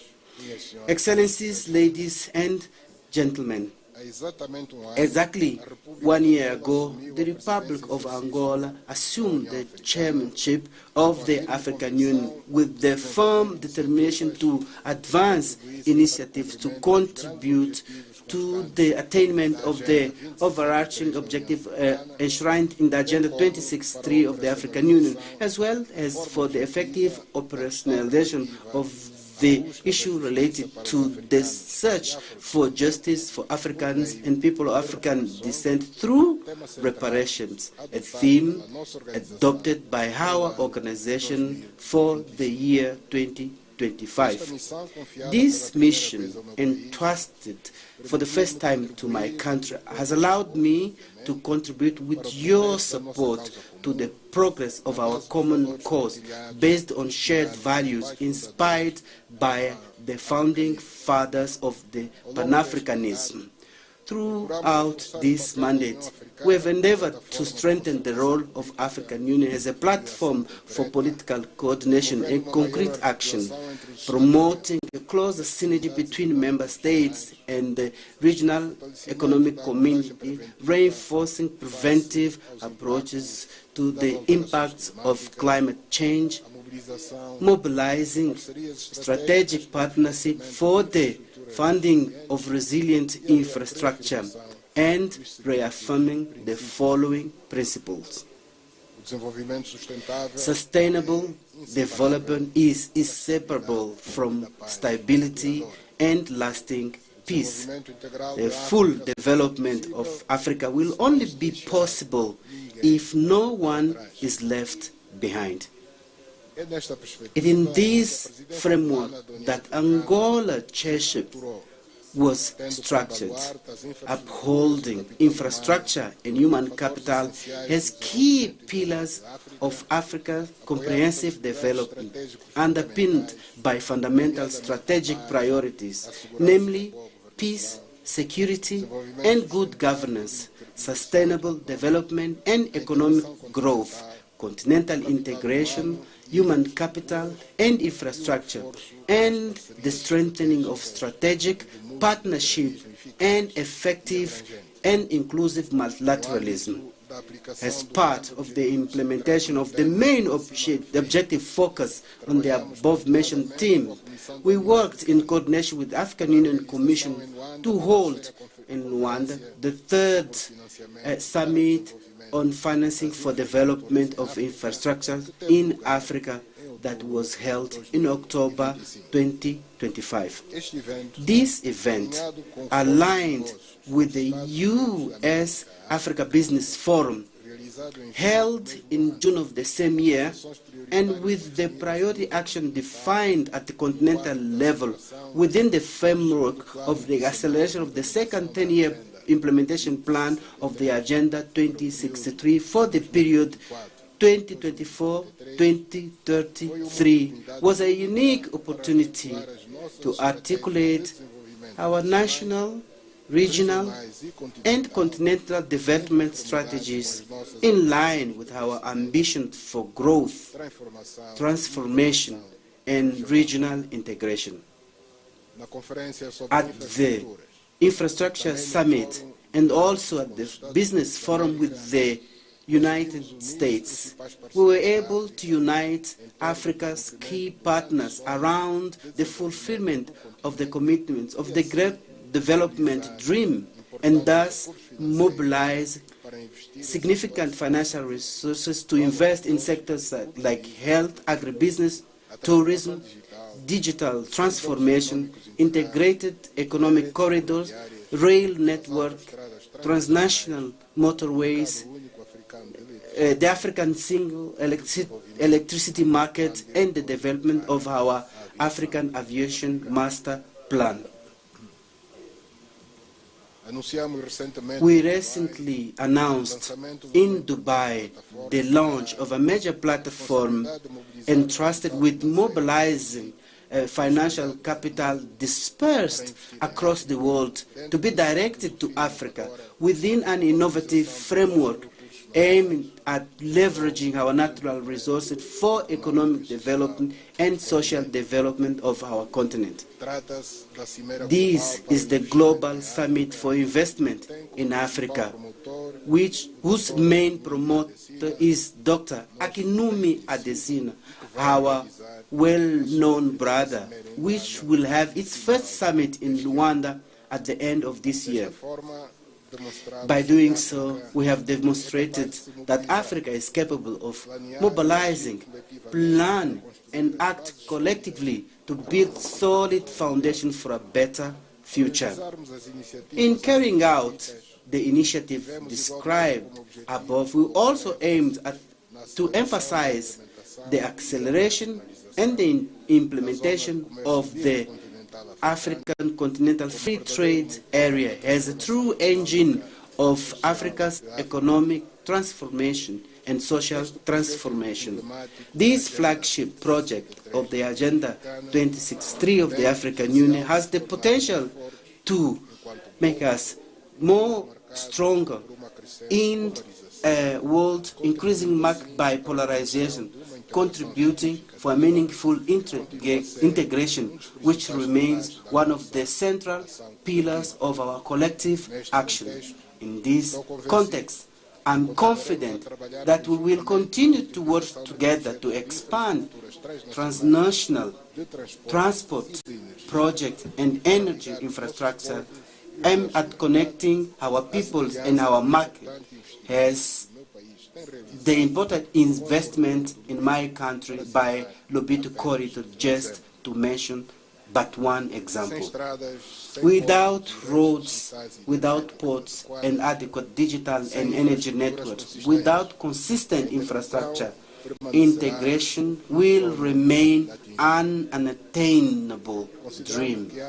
Considering that Africa cannot be a spectator, but a central player in the transformation of the world for the preservation of its strategic interests, structural interests, we participated on behalf of the continent in the G20 summit, in the Tokyo International Conference on African Development, TICAD, in the African Union, European Union Summit, in the 4th International Conference on Financing for Development in Seville, and in the 80th session of the United Nations General Assembly in New York.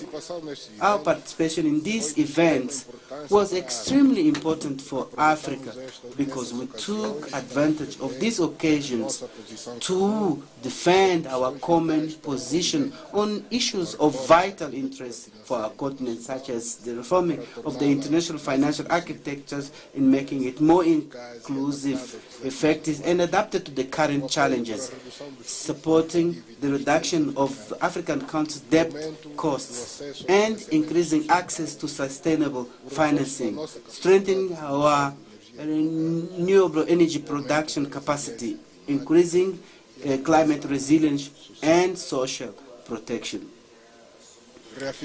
We reaffirm our commitment towards multilateralism based on respect for international law and the United Nations Charter, and on the reform of the United Nations system, with particular emphasis on the Security Council, which must reflect the reality of the current world in order to ensure the balance between the different geopolitical interests and regain its ability to fully play its role as guarantor of world peace and security. We stand for the promotion of a CFTA as engine of continental economic integration as an important tool for global trade stability.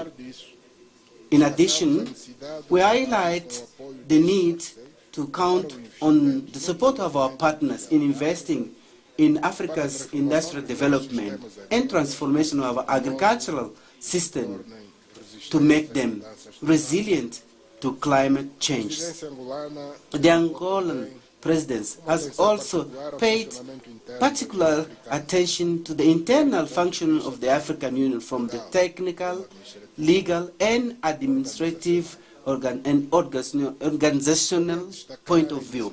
I would like to highlight the initiative of strengthening our general working methods by adopting a more agile, less bureaucratic model capable of leading to effective solutions and solid conclusions, supported by an agenda that can be addressed within a reasonable time frame.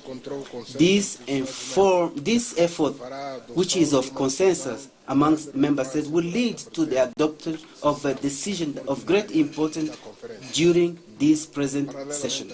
In parallel, in the reforms of our organization for its better functioning, I would like to highlight and commend the commitment and dedication shown by His Excellency William Ruto, President of the Republic of Kenya, and champion of institutional reforms, who will present us a consolidated report on the ongoing process. This document will reflect our desire to streamline African Union structures, contain administrative costs, and strengthen the coherence between institutional reforms and operational effectiveness and credibility of our continental organization. Excellencies, ladies and gentlemen, issues relating to the promotion of peace, security and stability in Africa have also been at the heart of our action, since any effort to build the Africa we want will only be possible if we succeed in realizing the dream of silencing the guns in Africa. We have undertaken a collective effort to achieve swift, robust, and effective solutions to bring to an end the protracted conflicts that undermine the stability in the continent. Terrorism, violent extremism, and constitutional change of government, with 2 new cases in Madagascar and in Guinea-Bissau, maritime piracy that makes security fragile in Africa. As the chairperson of the African Union, as champion for peace and reconciliation in Africa, we will continue to undertake actions to contribute to the resolution of the complex conflicts ravaging Sudan and the DRC. We are deeply concerned about the intensification of clashes between the Sudanese armed forces and the RSF, which have plunged the country into an unprecedented humanitarian crisis with thousands of deaths, massive population displacement, and essential infrastructure destroyed. It is important that the world turns its attention to this catastrophe unfolding in Sudan so that it can be resolved rapidly and protect the civilian populations. We must continue to join forces in helping the people of Sudan in finding the path to peace, harmony, and national reconciliation. With regard to the situation in the Democratic Republic of the Congo, notwithstanding the initiatives undertaken by the Republic of the Angola, Republic of Kenya, which followed the negotiation of ceasefire in Doha and peace accord in Washington, D.C., we continue to observe with concern the deterioration of the security and humanitarian situation marked by the recent occupation of new strategic position and the establishment of a parallel administration in the occupied territories occupied by M23. In order not to lose the gains achieved under the process of Washington and Doha, which recognize the need for inter-Congolese dialogue, Angola has developed initiatives to highlight the vital and urgent importance of the initiation of dialogue as a unique step towards national reconciliation and the achievement of lasting peace throughout the country. In the context of these efforts, I would like to take this opportunity to congratulate the diplomatic initiatives of His Excellency Faure Nyasimbe, President of the Council of Talk and mediator of the peace process in the Eastern DRC, who, in seeking African solution to African problems, has been developing actions that can help to preserve peace and security in this sisterly country.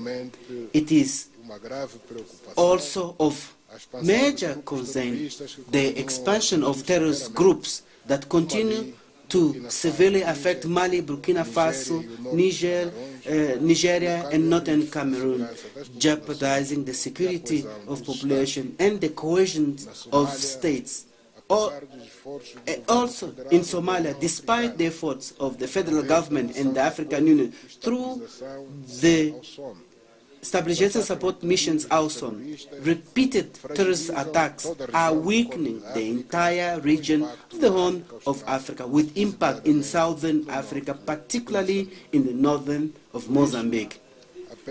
I therefore call on an increased support in all areas, including in greater advocacy among international partners, in particular within the UN Security Council, with a view to mobilizing additional resources that are essential for the success of this peace mission.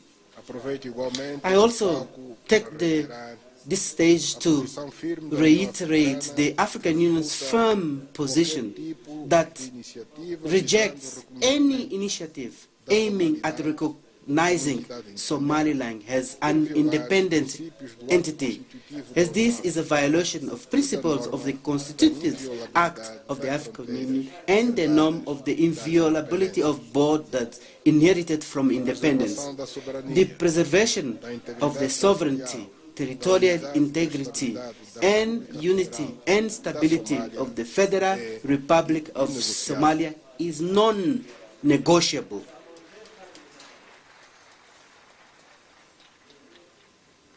Africa has a strong institution that is capable of meeting the major challenge that our continent faces ahead, thanks to its approach to fundamental issues and its ability to coordinate the major initiatives that we have sought to implement in order to put Africa and place Africa in the path to development.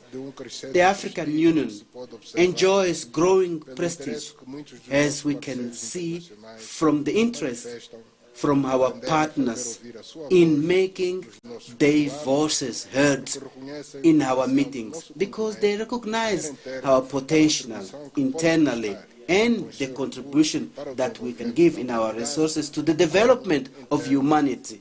And our internal resources has courageous yet sensible, moderate and balanced political position on international peace and security, on the global economy and trade, and the energy, food and humanitarian and climate crisis that the world faces currently.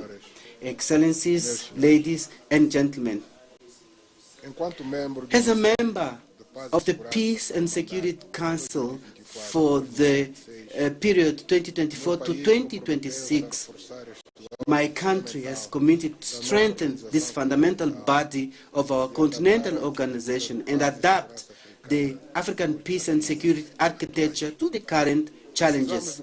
We need to improve the effectiveness of our conflict prevention mechanism and conflict resolution so that African Union can strengthen its capacity to respond to crises that affect directly our member states. On this basis, and in view of the increased security crisis in Africa, we have decided to propose an extraordinary session of heads of state and government of the African Union in Rwanda that will be dedicated to analyzing solutions to address and respond to the threats to peace, security, and development on our continent.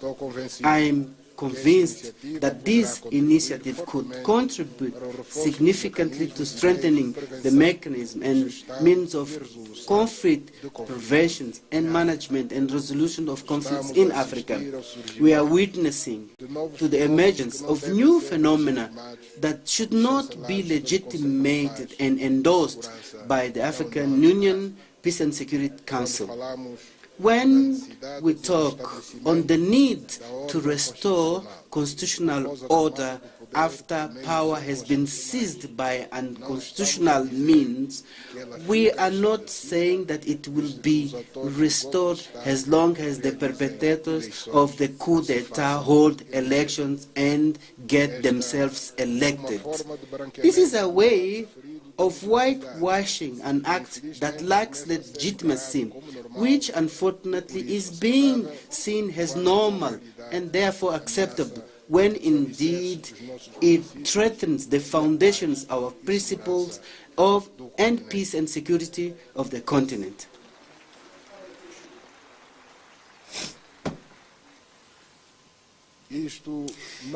This cannot become a norm of attaining power, because it will be an indirect way of encouraging coup d'etats, which are then whitewashed and everything is just fine. Ladies and gentlemen, and the contribution that the Republic of Angola has sought to make towards stability, peace, and concord in our continent, we have been convening every 2 years in Luanda the Pan-African Forum for the Culture of Peace and Non-Violence in Africa, the Biennale of Luanda, a platform for dialogue, reflection, and cooperation that brings together political leaders, academics, artists, and representatives of civil society around the promotion of peace, tolerance, and solidarity among the peoples of Africa. This event, which will celebrate in October this year, in partnership with the African Union in UNESCO, its fourth event will be held under the theme Strengthening Water Governance in Africa as a Tool for Conflict Prevention, Mediation, and Resolution of Conflict, in alignment with the theme of the year 2026 adopted by our organization. In this context, I invite Excellencies to join us in Luanda and actively participate in this important event. Excellencies, ladies and gentlemen, we live in an era of global geopolitical reconfiguration, making it essential that Africa to defend strong and common position on vital issues such as climate change, health, human rights, peace and food and security, and multilateralism, which should be seen as the most important tool for the restoration of the world order. In the current geopolitical context, marked by a worrying weakening of global governance institutions, has greatly undermined the positive advances made in the field of multilateralism in recent decades. This fragility is particularly acute in Africa, forcing us to redouble our efforts to defend our interests, our peoples, and our nations. Therefore, we must continue to build a stable, integrated Africa, where conflicts are prevented and resolved by African mechanisms, ones that are strong and consistent. That is why I call on member states to adopt a more responsible and inclusive forward-looking governance so that our institution can reflect the collective will that strengthens the confidence of our youth in our common project. Africa has the resources, knowledge, and political will necessary to turn its challenges into opportunities, what is required is consistent action, responsibility in implementation, and solidarity among our states.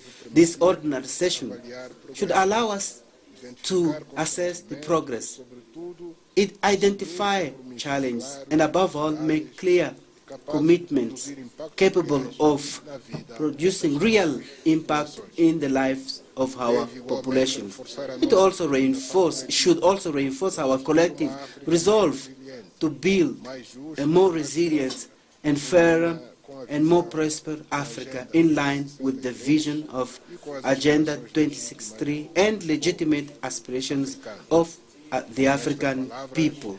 With this consideration, I hereby declare the 39th Ordinary Session of the Assembly of the Heads of States and Government of the African Union open.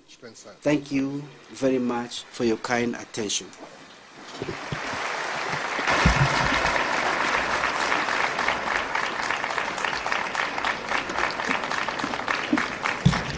Merci beaucoup, Votre Thank you very much, Excellency.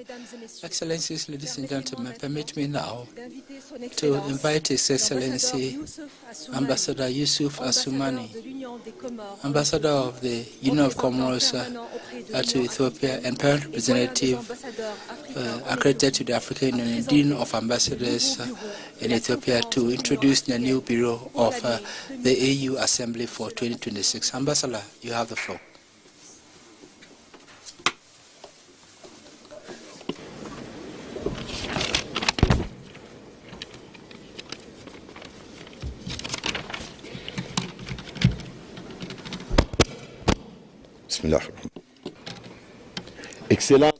Excellency, Joao Lourenco, President of the Republic of Angola and current Chairman of the African Union. Excellency, Abiy Ahmed, Prime Minister of the Federal Democratic Republic of Ethiopia. Excellency, Mahmoud Ali Yusuf, Chairperson of the African Union Commission. Excellency, is Heads of State and Government of the African Union. Excellency Giorgia Meloni, Prime Minister of Italy. Excellency Mohammed Mustafa, Prime Minister of the State of Palestine. Excellency Antonio Guterres, United Nations Secretary General.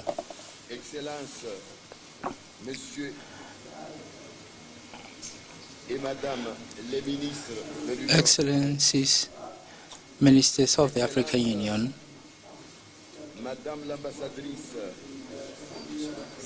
Excellency Ambassador Malika Al-Dadi, Deputy Chairperson of the African Union Commission. Excellencies, Commissioners of the African Union. All heads of African Union organs, colleagues, ambassadors, dear participants, ladies and gentlemen, I have the singular honor of presenting the composition of the Bureau of the Assembly of the African Union for 2026, pursuant to the rules and procedures of the Assembly. Chair, the Republic of Burundi, First Vice Chair, the Republic of Ghana, Second Vice Chair, the Republic of Tanzania, Third Vice Chair, the Third Vice Chair, regional consultations are still ongoing. Rapporteur, the Republic of Angola. And so, ladies and gentlemen, this is the proposal for the composition of the Bureau of the Assembly for 2026, and I thank you.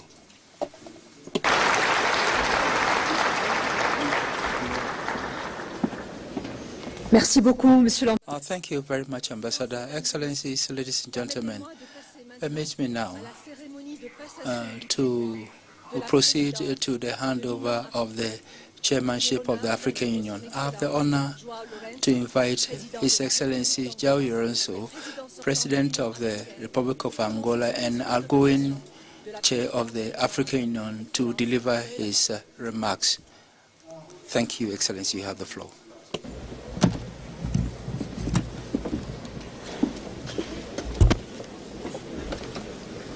Sua Excelência Evariste.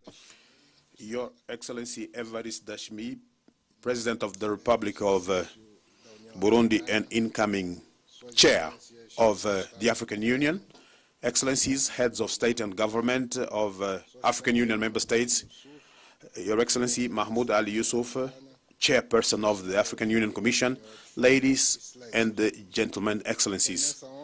It's a great honor and a feeling of fraternity that I convey to you on behalf of the Angolan people and myself my greetings to President Evariste Dashmi as chair, incoming chair of the African Union. The choice of yourself is a recognition by all of us that the African Union over the next 12 months will be led by a leader who will know how to care for our interests and our common objectives, using all his wisdom and his values for the implementation of these endeavors. So I wish him success in this dignifying mission on behalf of Africa, and we should base ourselves on the principle of unity, solidarity, and peace and stability, and inclusive development. Excellencies, in 2026, we have set ourselves the challenge of implementing a key issue for the African continent, which is to assure sustainable availability of water and safe sanitation systems to achieve the goals of Agenda 2063. Access to safe drinking water and sanitation systems is a moral and political imperative that requires a firm commitment by government and its local governments, including partners, including companies, civic associations, and we will be better equipped to face this problem that Africa faces if we join forces.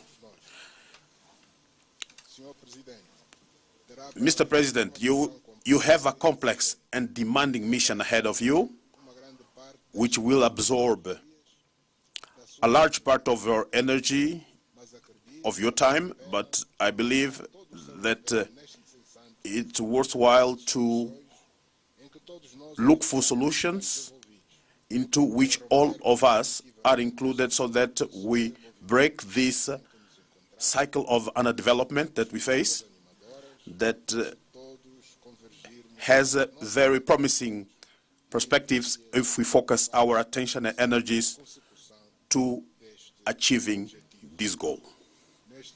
At this moment, as I hand over the baton, I must acknowledge the remarkable work of the African Union Commission, its chairperson, the technical staff, and the entire team that accompanied me with dedication, competence, and unparalleled commitment, deserving of my highest commendation for their service to the cause of restoring dignity and defining a clear and tangible horizon of progress and development for what Africa is and will become in the future.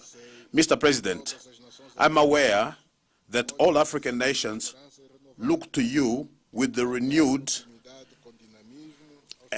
and expecting you to carry forward with the dynamisms, the programs that we have designed, and we know that we will spare no efforts to provide our essential contributions to the success of your mission.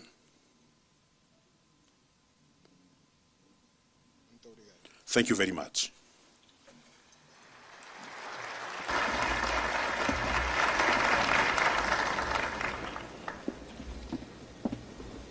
Merci beaucoup, Monsieur le Président. Thank you very much, Excellency. Excellencies, ladies and gentlemen, I have the honor to welcome Evariste Ndayishimiye, President of the Republic of Burundi and the incoming Chairperson of the African Union, for the handover ceremony and to deliver his acceptance speech. May you give me a round of applause, please. Excellency Ndayishimiye, please, you are welcome.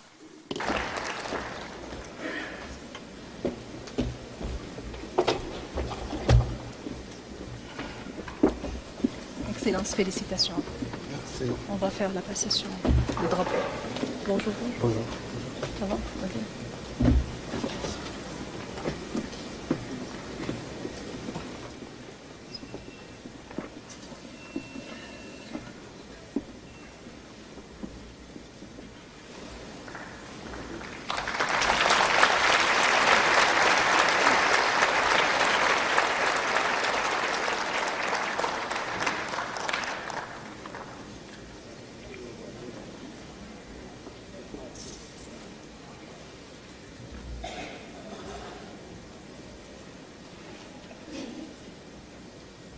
Bom, vamos então dar início a...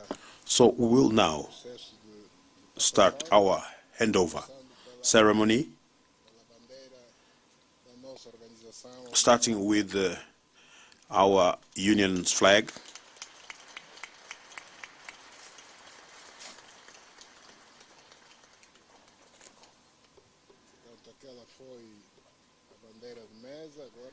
So this was the small flag. Now I will hand over the big one.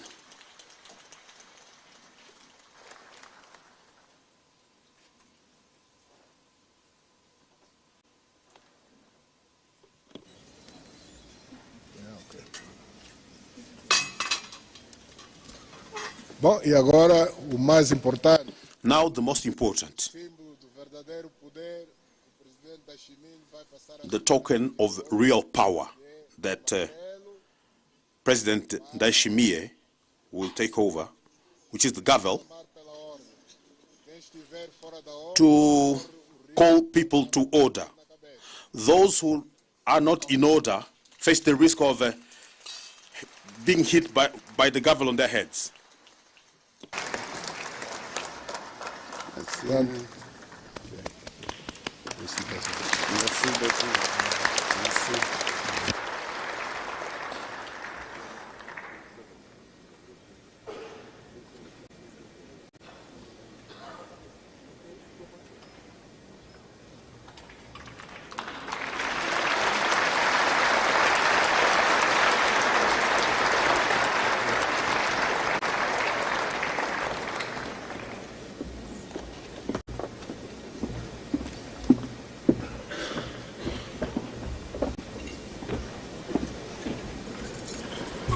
Excellence, Monsieur. Excellency, President, we now invite you to deliver your acceptance speech. Thank you very much.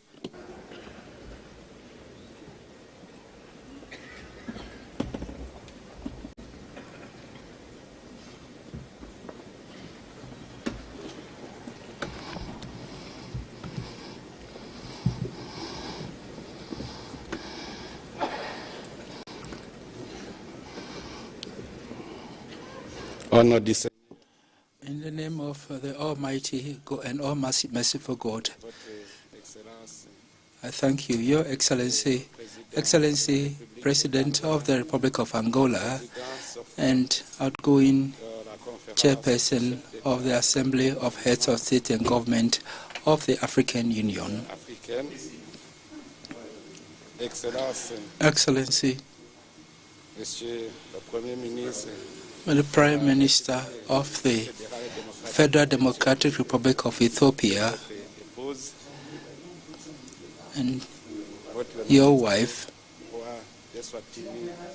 His Majesty King of Eswatini and His Majesty King of Lesotho, Excellencies, Heads of State and Government of the African Union, and your distinguished wives, Excellencies, the Prime Minister of Italy,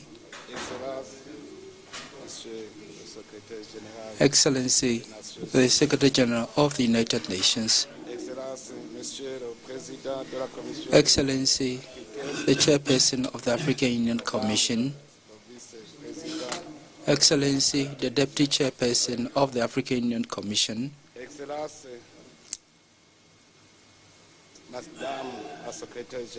Excellency, the Deputy Secretary General of the United Nations, Excellency, the Deputy Chairperson of the African Union Commission, Excellency, the representative of the Palestinian Authority, distinguished delegates, ladies and gentlemen, all protocols observed. May the peace of God be with you. At the outset, I would like to thank God who has enabled us to gather here in this beautiful city of Addis Ababa.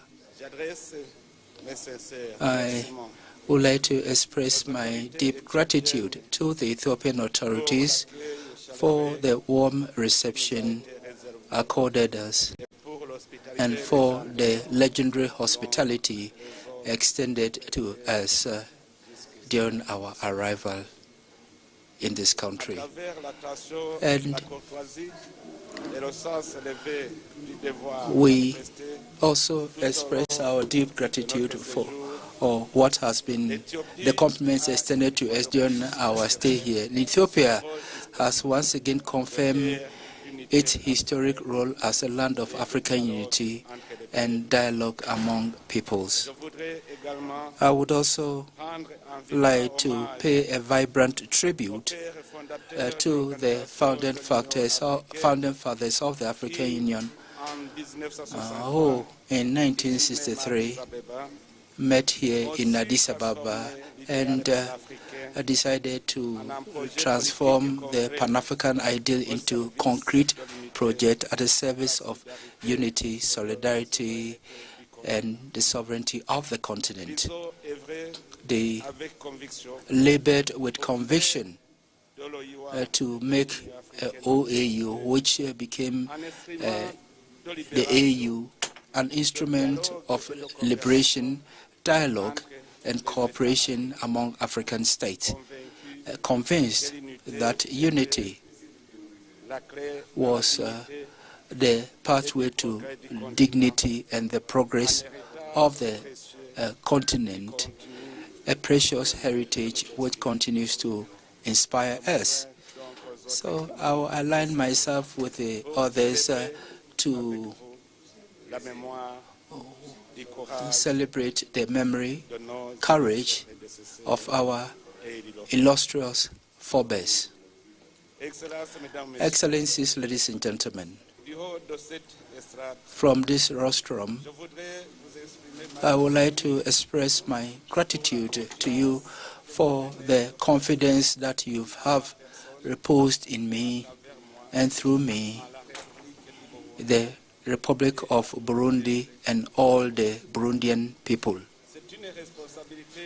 This is a heavy responsibility This is a heavy responsibility that you've placed on my shoulders. And emotion compel me to ask, who am I to lead the whole of Africa through to its destiny throughout a year? And thank God, who strengthens me, I will be able to do that, because he doesn't choose the strongest, but he rather fortifies and strengthens those that he chooses. Thus, it's with great honor that we accept with humility the duty, with sense of duty and devotion, this duty of serving our continent in its diversity. Excellencies, ladies and gentlemen, today more than ever, the honor that you've done to Burundi today is historic. It is the expression of the confidence or trust placed in a nation which has suffered a lot from the effects of colonization, a nation which has been adversely affected by history, but which has been able to overcome through dialogue, reconciliation, and political will. So I wish to assure you that Burundi would exercise the chairship in a spirit of listening, impartiality, and cooperation with all and for the good of all.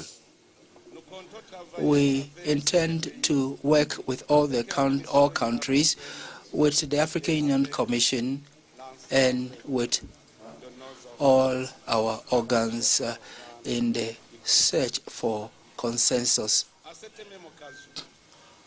In the same vein, I would like to express my gratitude to the outgoing chair and brother Joao Lourenco, and I congratulate him for the work done, and I also commend him for the quality of his leadership, his consistency in action, and his unswerving commitment to the African continent. Under the impetus of Angola, the African Union has made strides, especially in efforts to rationalize our meetings, streamline our working methods, and improve the efficiency of our decision-making processes. Burundi intends to continue on the same tangent, and we would consolidate against and maintain the spirit and work together with the champion of the institutional reform of the African Union, His Excellency and Brother William Ruto, and as well as the member states and the Commission, to ensure gradual improvements in order to further enhance the efficiency, coherence, and the credibility of our organization. Excellencies, ladies and gentlemen, the Sister Republic of Angola has handed over to Burundi against the backdrop of an international contest blighted by considerable geopolitical transformation, security crisis, persistent economic tensions, and the accelerated effects of climate change, and the increasing questioning of multilateralism. In the face of the surge in unilateralism, the challenges to be addressed would require collective response based on dialogue, solidarity, and respect for international law. In this complex environment, multilateralism still remains key to peace, stability, and sustainable development. Thus, The entry of the African Union to G20 affirms this dynamic and marks an unprecedented recognition of the strategic role of the continent in global governance. Excellencies, ladies and gentlemen, without vision, people perish. And we know where we are going now and what we want and the strategy to be adopted so that we achieve our objectives. So this is a duty and historic obligation for Burundi to reinforce and amplify the voice of Africa on the international scene and contribute actively to the building of a fairer and balanced and inclusive international order. The implementation of Agenda 2063 will be our main concern during this year of our chairship, because this agenda for us is a moral contract which binds us to several African generations and which defines the pathway for an integrated, peaceful, prosperous Africa in charge of its own destiny. Excellencies, ladies and gentlemen, 2026 is under the theme ensuring sustainable availability of water and safe sanitation system in order to achieve Agenda 2063. The theme is not abstract or symbolic. It amounts to a daily reality for millions of Africans. And today, more than 400 million citizens of our continent do not have access to safe, potable water, and more than 700 million are deprived of safe sanitation services. Now, the main victims of this situation are, of course, children, women, and those living in rural areas. The implementation of the theme would thus be the main strategic pillar of all member states of the African Union. In reality, the absence of potable water as well as safe sanitation is the cause of avoidable diseases, loss of productivity, school dropout rate, and is also a factor in ensuring that we're able to deal with climate change. So without effective sanitation services, we will not be able to do much because our productivity is contingent upon the health, and which is driven by potable water and safe hygiene. In Burundi, the roadmap of the vision, and the roadmap of its vision, we intend to expedite access to potable water so that between now and 2040, each rural family would have access to potable water within a distance of 15 minutes. We are of the view that if each African country made an effort to reduce distance to potable water, especially in rural areas, each one of us, as a leader of our citizens, would have accomplished his duty. So I'm happy that the theme of the year has led to the mobilization of sector institutions that are adopted in September in Dakar, the vision on water 2063. And today, they are holding a roundtable on expediting access to water and safe sanitation in Africa. I'm eager to receive the draft decision so that the conference will be able to adopt and implement the vision and the policy of the continent on water and sanitation. And I pledge to present it as a common position of Africa and its contribution to the UN Conference on Water, scheduled to take place in December 2026 in the United Arab Emirates, as part of efforts to ensure global access to Target 6 of the Sustainable Development Goals and to place the priorities of Africa in terms of water at the heart of international agenda. We shall endeavor to promote cooperation in order to promote solidarity-based governance. The mobilization of public and private and mixed investments to finance water-related projects will be our priority.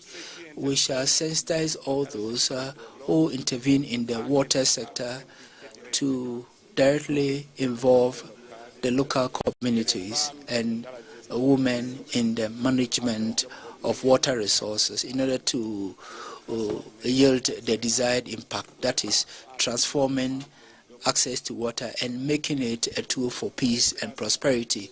Excellencies, ladies and gentlemen, the second pillar of our chairship is on peace building as well as ensuring security that are the prerequisites for any sustainable development and regional and continental integration.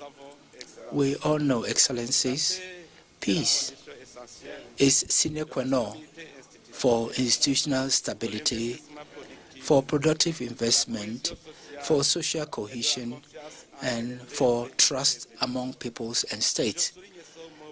I stress the word peace because Burundi recognizes that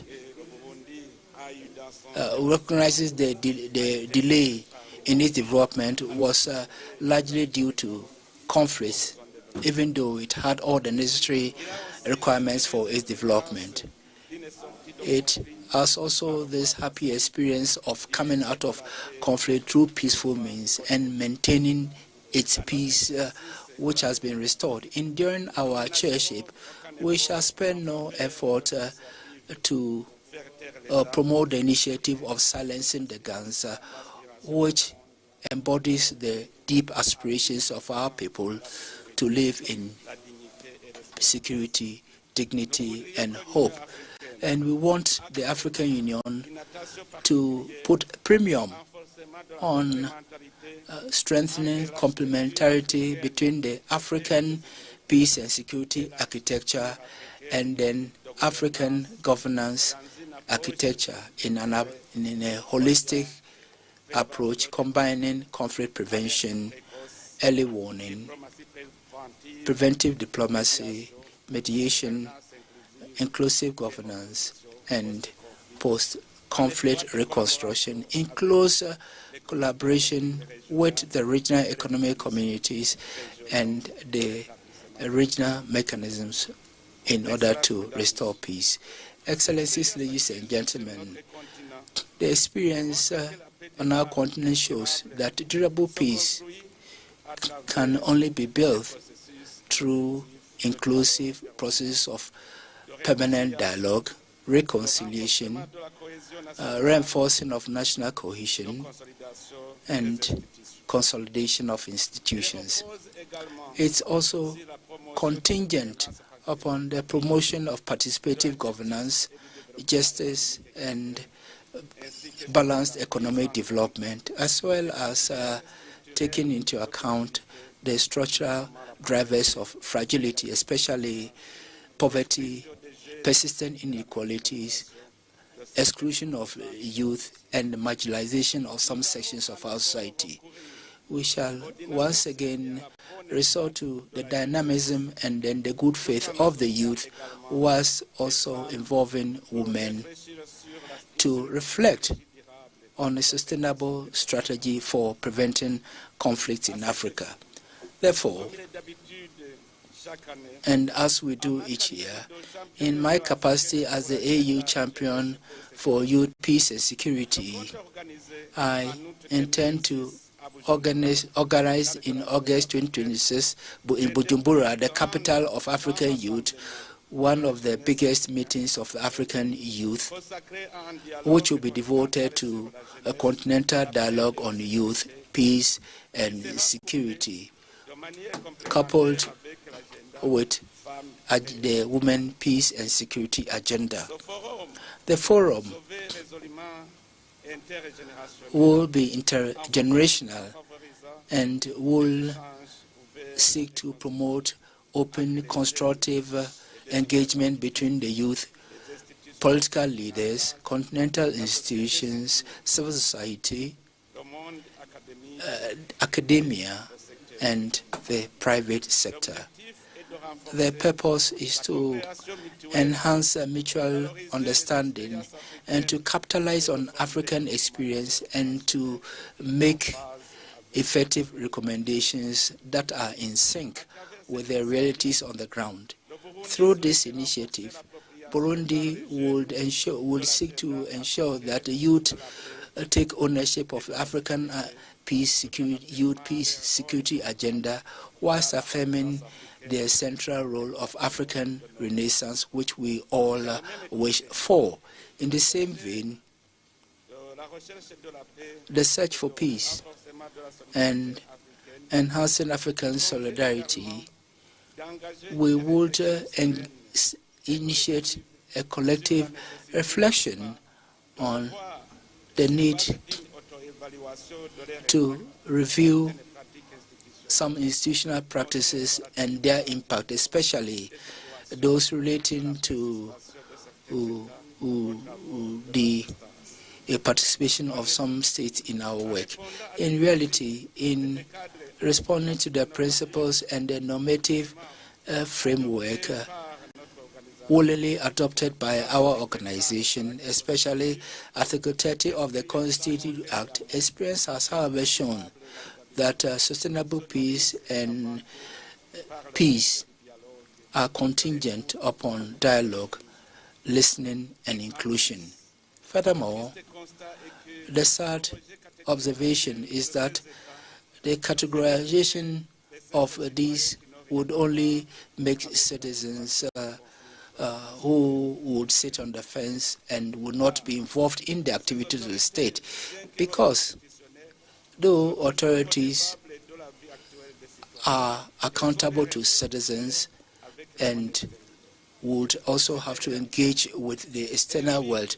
And so this calls for a balanced reflection on the most effective modalities to preserve our common values of unity, solidarity vis-à-vis our people, whilst maintaining open channels of communication necessary for mediation and preventing crisis and ensuring the restoration of constitutional order. Excellencies, ladies and gentlemen, peace and security cannot be effective on our continent without, if there are countries in Africa that are attacked against the backdrop of geopolitical, of economic interests of the major powers.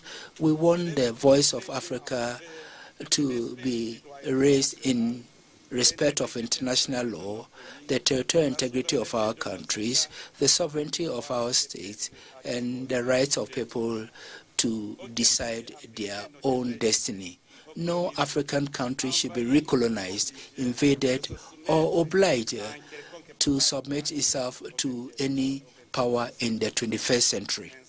Thus, the human values enshrined in the UN Charter should prevail.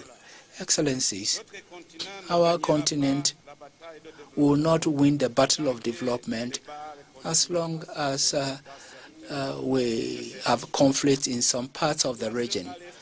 The situation in the east of the Democratic Republic of Congo, in the Sahel, Somalia, Sudan, and the Central African Republic remind us each day that the crisis in these countries inexorably affects the entire continent. Each conflict undermines our economies and the youth of millions of African youth. That's why I want to appeal to each one of us to support the AU conflict prevention mechanisms and speak with one voice to silence the guns on the continent. Durable stability in some regions calls for solidarity and the commitment of all African states, international partners, and regional actors. The Burundian chairship of the African Union would continue to fully assume its role as catalyst, just as Angola did, so that our joint efforts would help restore peace, enhance the resilience of our people, and open sustainable development prospects and help bring about stability. Excellencies, ladies and gentlemen, the third pillar on which we need to focus on is the future. And that forms part of the vision of African Renaissance based on innovation, science, skills development, and the empowerment of women and youth, which we call ARISE. In reality, statistics show that Africa would have a population of more than 2 billion in 2050, many of whom will be youth. The demographic dividend can be a strength or risk based on the choices we make today. Our capacity to transform the demographic potential into engine of growth, stability, and job creation will depend on the choices we make in terms of education, vocational training, scientific research, and access to jobs. And so here, I want to stress youth employability, because we note that there is a brain drain from Africa to the developed countries. And through ARISE, we need to encourage the reinforcement of education system, build skills required by the labor market, as well as investments in science, technology, and innovation as essential instruments for the structural transformation of our economies. In our action, the economic and social empowerment of women should be given a pride of place, and it should be cross-cutting in all action, because we are convinced that no sustainable renaissance will be possible without the full participation of women at economic, political, and social life. As the missionary of the African Union, I will continue to contribute with my peers so that states take into account the role of youth and women in development. The Burundian experience in creating Youth and Women's Bank has contributed to the creation of an ecosystem which promotes youth and women entrepreneurship, access to financing, and access to market, especially within the framework of the implementation of the African Continental Free Trade Area. And youth empowerment, I intend to do my best and request the youth during the Continental Dialogue on Youth to contribute to the African Renaissance through innovation, and thus strengthen the cultural and digital sovereignty of our continent. Obviously, this transformation can only be dynamic if it brings together all African economic operators among themselves. And this reminds us of the urgency of making operational the African Free Trade Area as a major instrument of industrialization, of boosting intra-African trade, and then building on our regional value chains.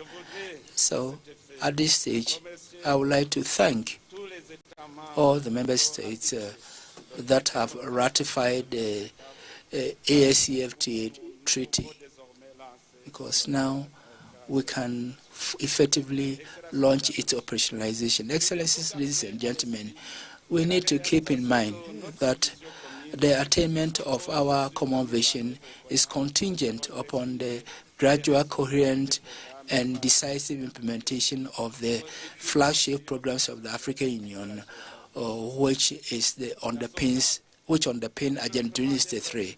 Therefore, the development of cross-border infrastructure is sine qua non for the economic transformation, competitiveness of our economy, and effective cooperation among our people. Therefore, so our program will be in line with the development program on infrastructure in Africa, which is the pillar of continental transformation, and which seeks to link our countries through transport, telecommunications, and energy.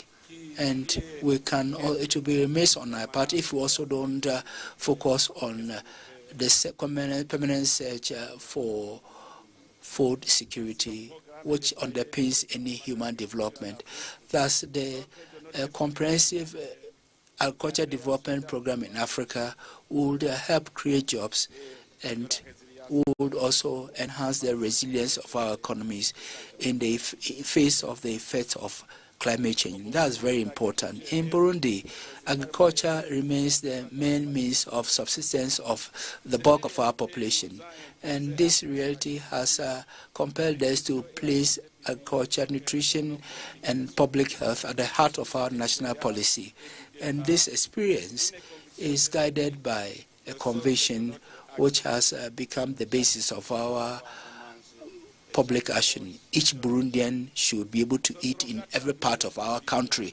And this translates our vision of a human-centered development, which starts with adequate and healthy food and is consolidated through the capacity of each African to meet his or her needs through his or her work. Excellencies, ladies and gentlemen, the permanent quest for good governance is one of our priorities. And we shouldn't forget the importance of the African peer review mechanism as an essential tool for promoting good governance. Its reinforcement would have contributed to enhance trust, promote institutional stability, as well as the credibility of our states, a situation which is necessary for durable peace, inclusive development, and successful continental integration. We shall continue to support the organs of the African Union, the AU Peace and Security Council, the Pan-African Parliament, the African Court on Human and People's Rights, as well as the African financial institutions, because a strong union is based on effective and credible institutions with adequate resources to enhance their operations. And so I would like to pay a vibrant tribute to all the staff of the African Union. Their professionalism, often which goes unnoticed, is essential, and that drives the operations of our organization. Burundi pledges to support their efforts and promote an effective and respected continental organization. In implementation of our priority, we shall attach a premium to the reinforcement of strategic partnership of the African Union based on mutual respect, the alignment to African priorities, and win-win situation. We shall work to consolidate cooperation with the United Nations, international financial institutions, bilateral and multilateral partners, and with the private sector and civil society in order to mobilize resources, the necessary competence to enable us expedite the implementation of Agenda 2063. Excellencies, I'm convinced that Africa is capable of working with its shoulders, with its chest held high through its sons and daughters. The experiences in Africa that is on the move and confident in its capacity of its people to overcome the challenges. We shall ensure that this collective action is carried out in a spirit of inclusion, solidarity, and shared responsibility at the service of the highest interest of the African continent. Excellencies, ladies and gentlemen, heads of state and government, permit me in closing to pay a vibrant tribute to His Excellency Antonio Guterres, United Nations Secretary General, whose mandate is drawing to a close. Throughout these years, he has symbolized the values of multilateralism, dialogue, and international solidarity in a global context blighted by a myriad of crises and unprecedented challenges. Africa would like to commend him for his sustained efforts to promote peace, sustainable development, and ensure that our continent played its rightful role in global development. His support for African Union's efforts, and his call for collective solution will be a source of durable inspiration. And at a time when he is getting ready to hand over the torch to his predecessor, we express our deep gratitude to him and wish him the best in his endeavors at the service of peace, human dignity, and his efforts for a just world. May you now give him a round of applause, because maybe this is the last time that he's participating in the ordinary summit of the African Union. So may the Almighty God continue to guide you, Excellency Secretary General. And it's on this note that I conclude, and I thank you, Excellencies, ladies and gentlemen, for your kind attention. Muito obrigado, muchas gracias, shukran, que Dieu vous bénisse tous. Je vous remercie. I thank you.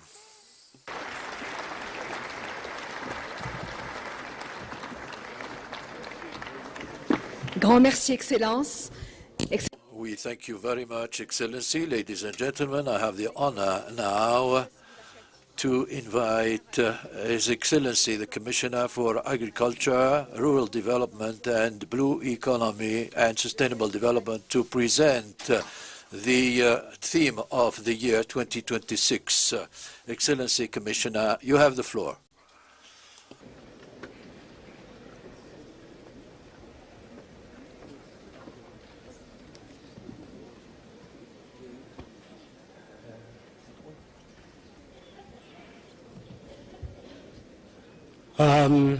Thank you, Director of Ceremonies, Your Excellency Evariste Ndayishimiye, President of the Republic of Burundi and Chairperson of the African Union, Your Excellencies, Heads of State and Government, distinguished delegates, ladies and gentlemen. As part of the theme launch, we will show you a short video, please.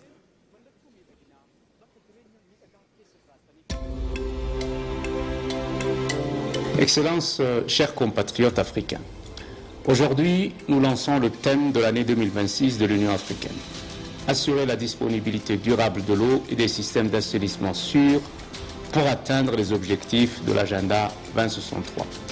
L'eau et l'assainissement ne sont pas seulement essentiels à la vie, ils sont le socle de la dignité et du développement sur notre continent. À travers les cultures, les religions et les civilisations, l'eau a toujours été reconnue comme source de vie. Elle n'est pas un privilège, c'est un droit humain fondamental. Pourtant, pour plus de 400 millions d'Africains, ce droit reste un rêve. Ils n'ont pas accès à l'eau potable et près de 780 millions d'entre eux manquent d'assainissement de base. The AU2026, Africa's Water Investment Gap.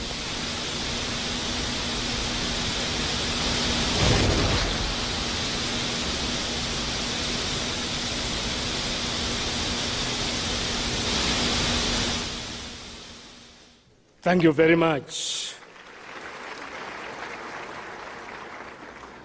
Your Excellencies, water is life. Sanitation is dignity. That is why in 2026, the theme states clearly that assuring sustainable water availability and safe sanitation systems to achieve the goals of Agenda 2063 reflects our collective resolve to address one of the most fundamental enablers of Africa's development. Your Excellencies, through this theme of the year, we are called to reflect and act urgently to close the water investment gap in order to assure public health, food security, and climate resilience for the Africa that we want. It also provides us with a platform for mobilizing investment and finance to support member states in unlocking domestic and external finance and close the annual investment gap for water and sanitation, which is estimated at US $30 billion per annum. The theme also calls for strong political leadership, effective governance, increased investment, and strengthened partnerships across all sectors. It is fully aligned with Agenda 2063, as well as Sustainable Development Goal number 6, and Africa Climate Change and Resilience Development Strategy. As AUC, we are committed to assist all member states on this theme. From this August Assembly of the African Union, I now hereby solemnly proclaim and officially launch the AU theme of the year 2026 and call upon all member states, institutions, and partners to act together to assure sustainable water availability and safe sanitation for all Africans. Let us translate commitment into action and secure a resilient, prosperous, and water-secure Africa for the present as well as the future generations. I thank you.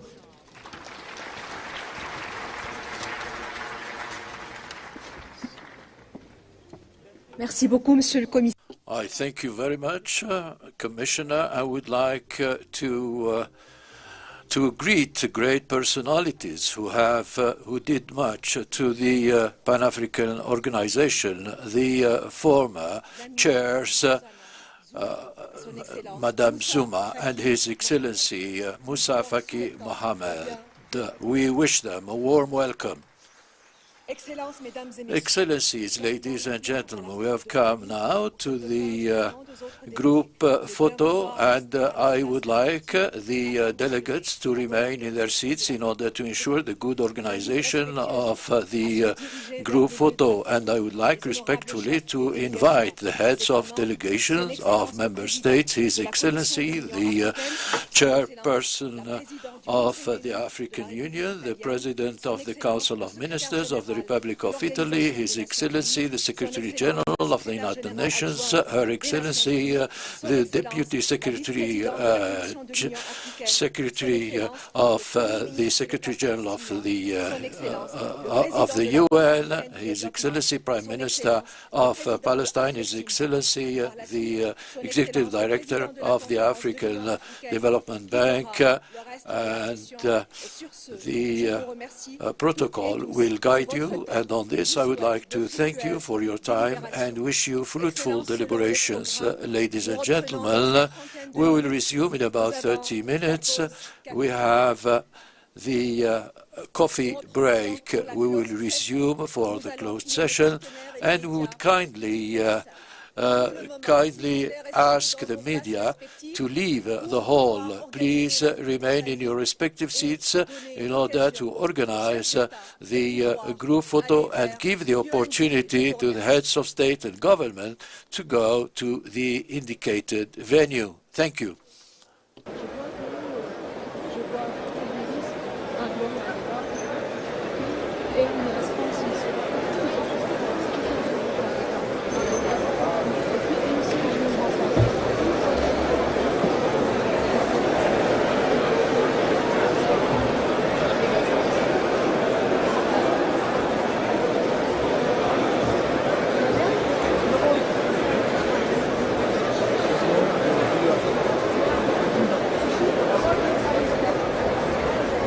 ተመልካቾች እንግዲህ ቀጥለናል ከኢትዮጵያ ቴሌቪዥን 39ኛውን የአፍሪካ ህብረት የመሪዎች ጉባኤ የመጀመሪያ ቀን ውሎ የጧቱን ምዕራፍ ነበር የተከታተልነው በርካታ ሀሳቦች የተነሱበት ነው እንግዲህ አሁን ላይ የመጀመሪያው የጧቱ ፕሮግራም ተጠናቋል ነገም ደግሞ እንደዚሁ ቀጥሎ ሲሆን የተለያዩ ሀሳቦች እነሳሉ ዛሬ ከሰዓትም የሚኖሩ ፕሮግራሞችን እንደዚሁ የተከታተለን ወደ ተመልካቾች የምናደርስ ነው የሚሆነው የሁለትዮሽ ግንኙነቶችም እንደዚሁ የተለያዩ ሀገራቱን የሚያጠናክሩ ትብብሮች እንደሚኖሩ ነው የፕሮግራሞች የሚያሳዩት እንግዲህ በዚህ በዛሬው መርሃ ግብር ላይ የተደረጉ ንግግሮች እንደተከታተልናቸው ናቸው በተለይ ደግሞ ሀገሪቱን የሚያፈረጥሙ አንድ የሚያደርጉ ለጋራ ትብብር ሊውሉ የሚችሉ ሀሳቦች ተነስተዋል የተወሰኑትን ሀሳቦች ብናነሳ እንግዲህ የኢትዮጵያ በዚህ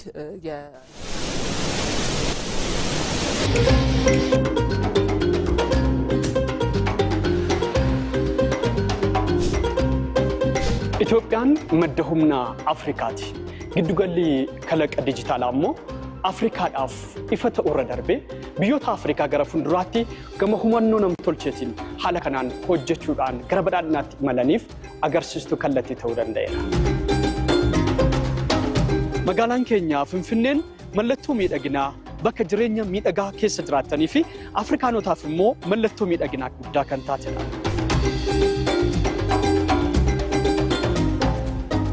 መጋላን ፍንፍኔ በከወልጌቲ አፍሪካኖታ ቆፈምቲ በከብሊሱማ ከለቃፊ አከስመስ መና ሁንዱ መከኛቲ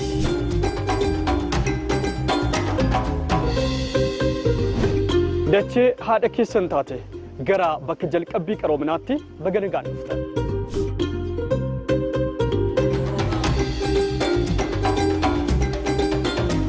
In this new era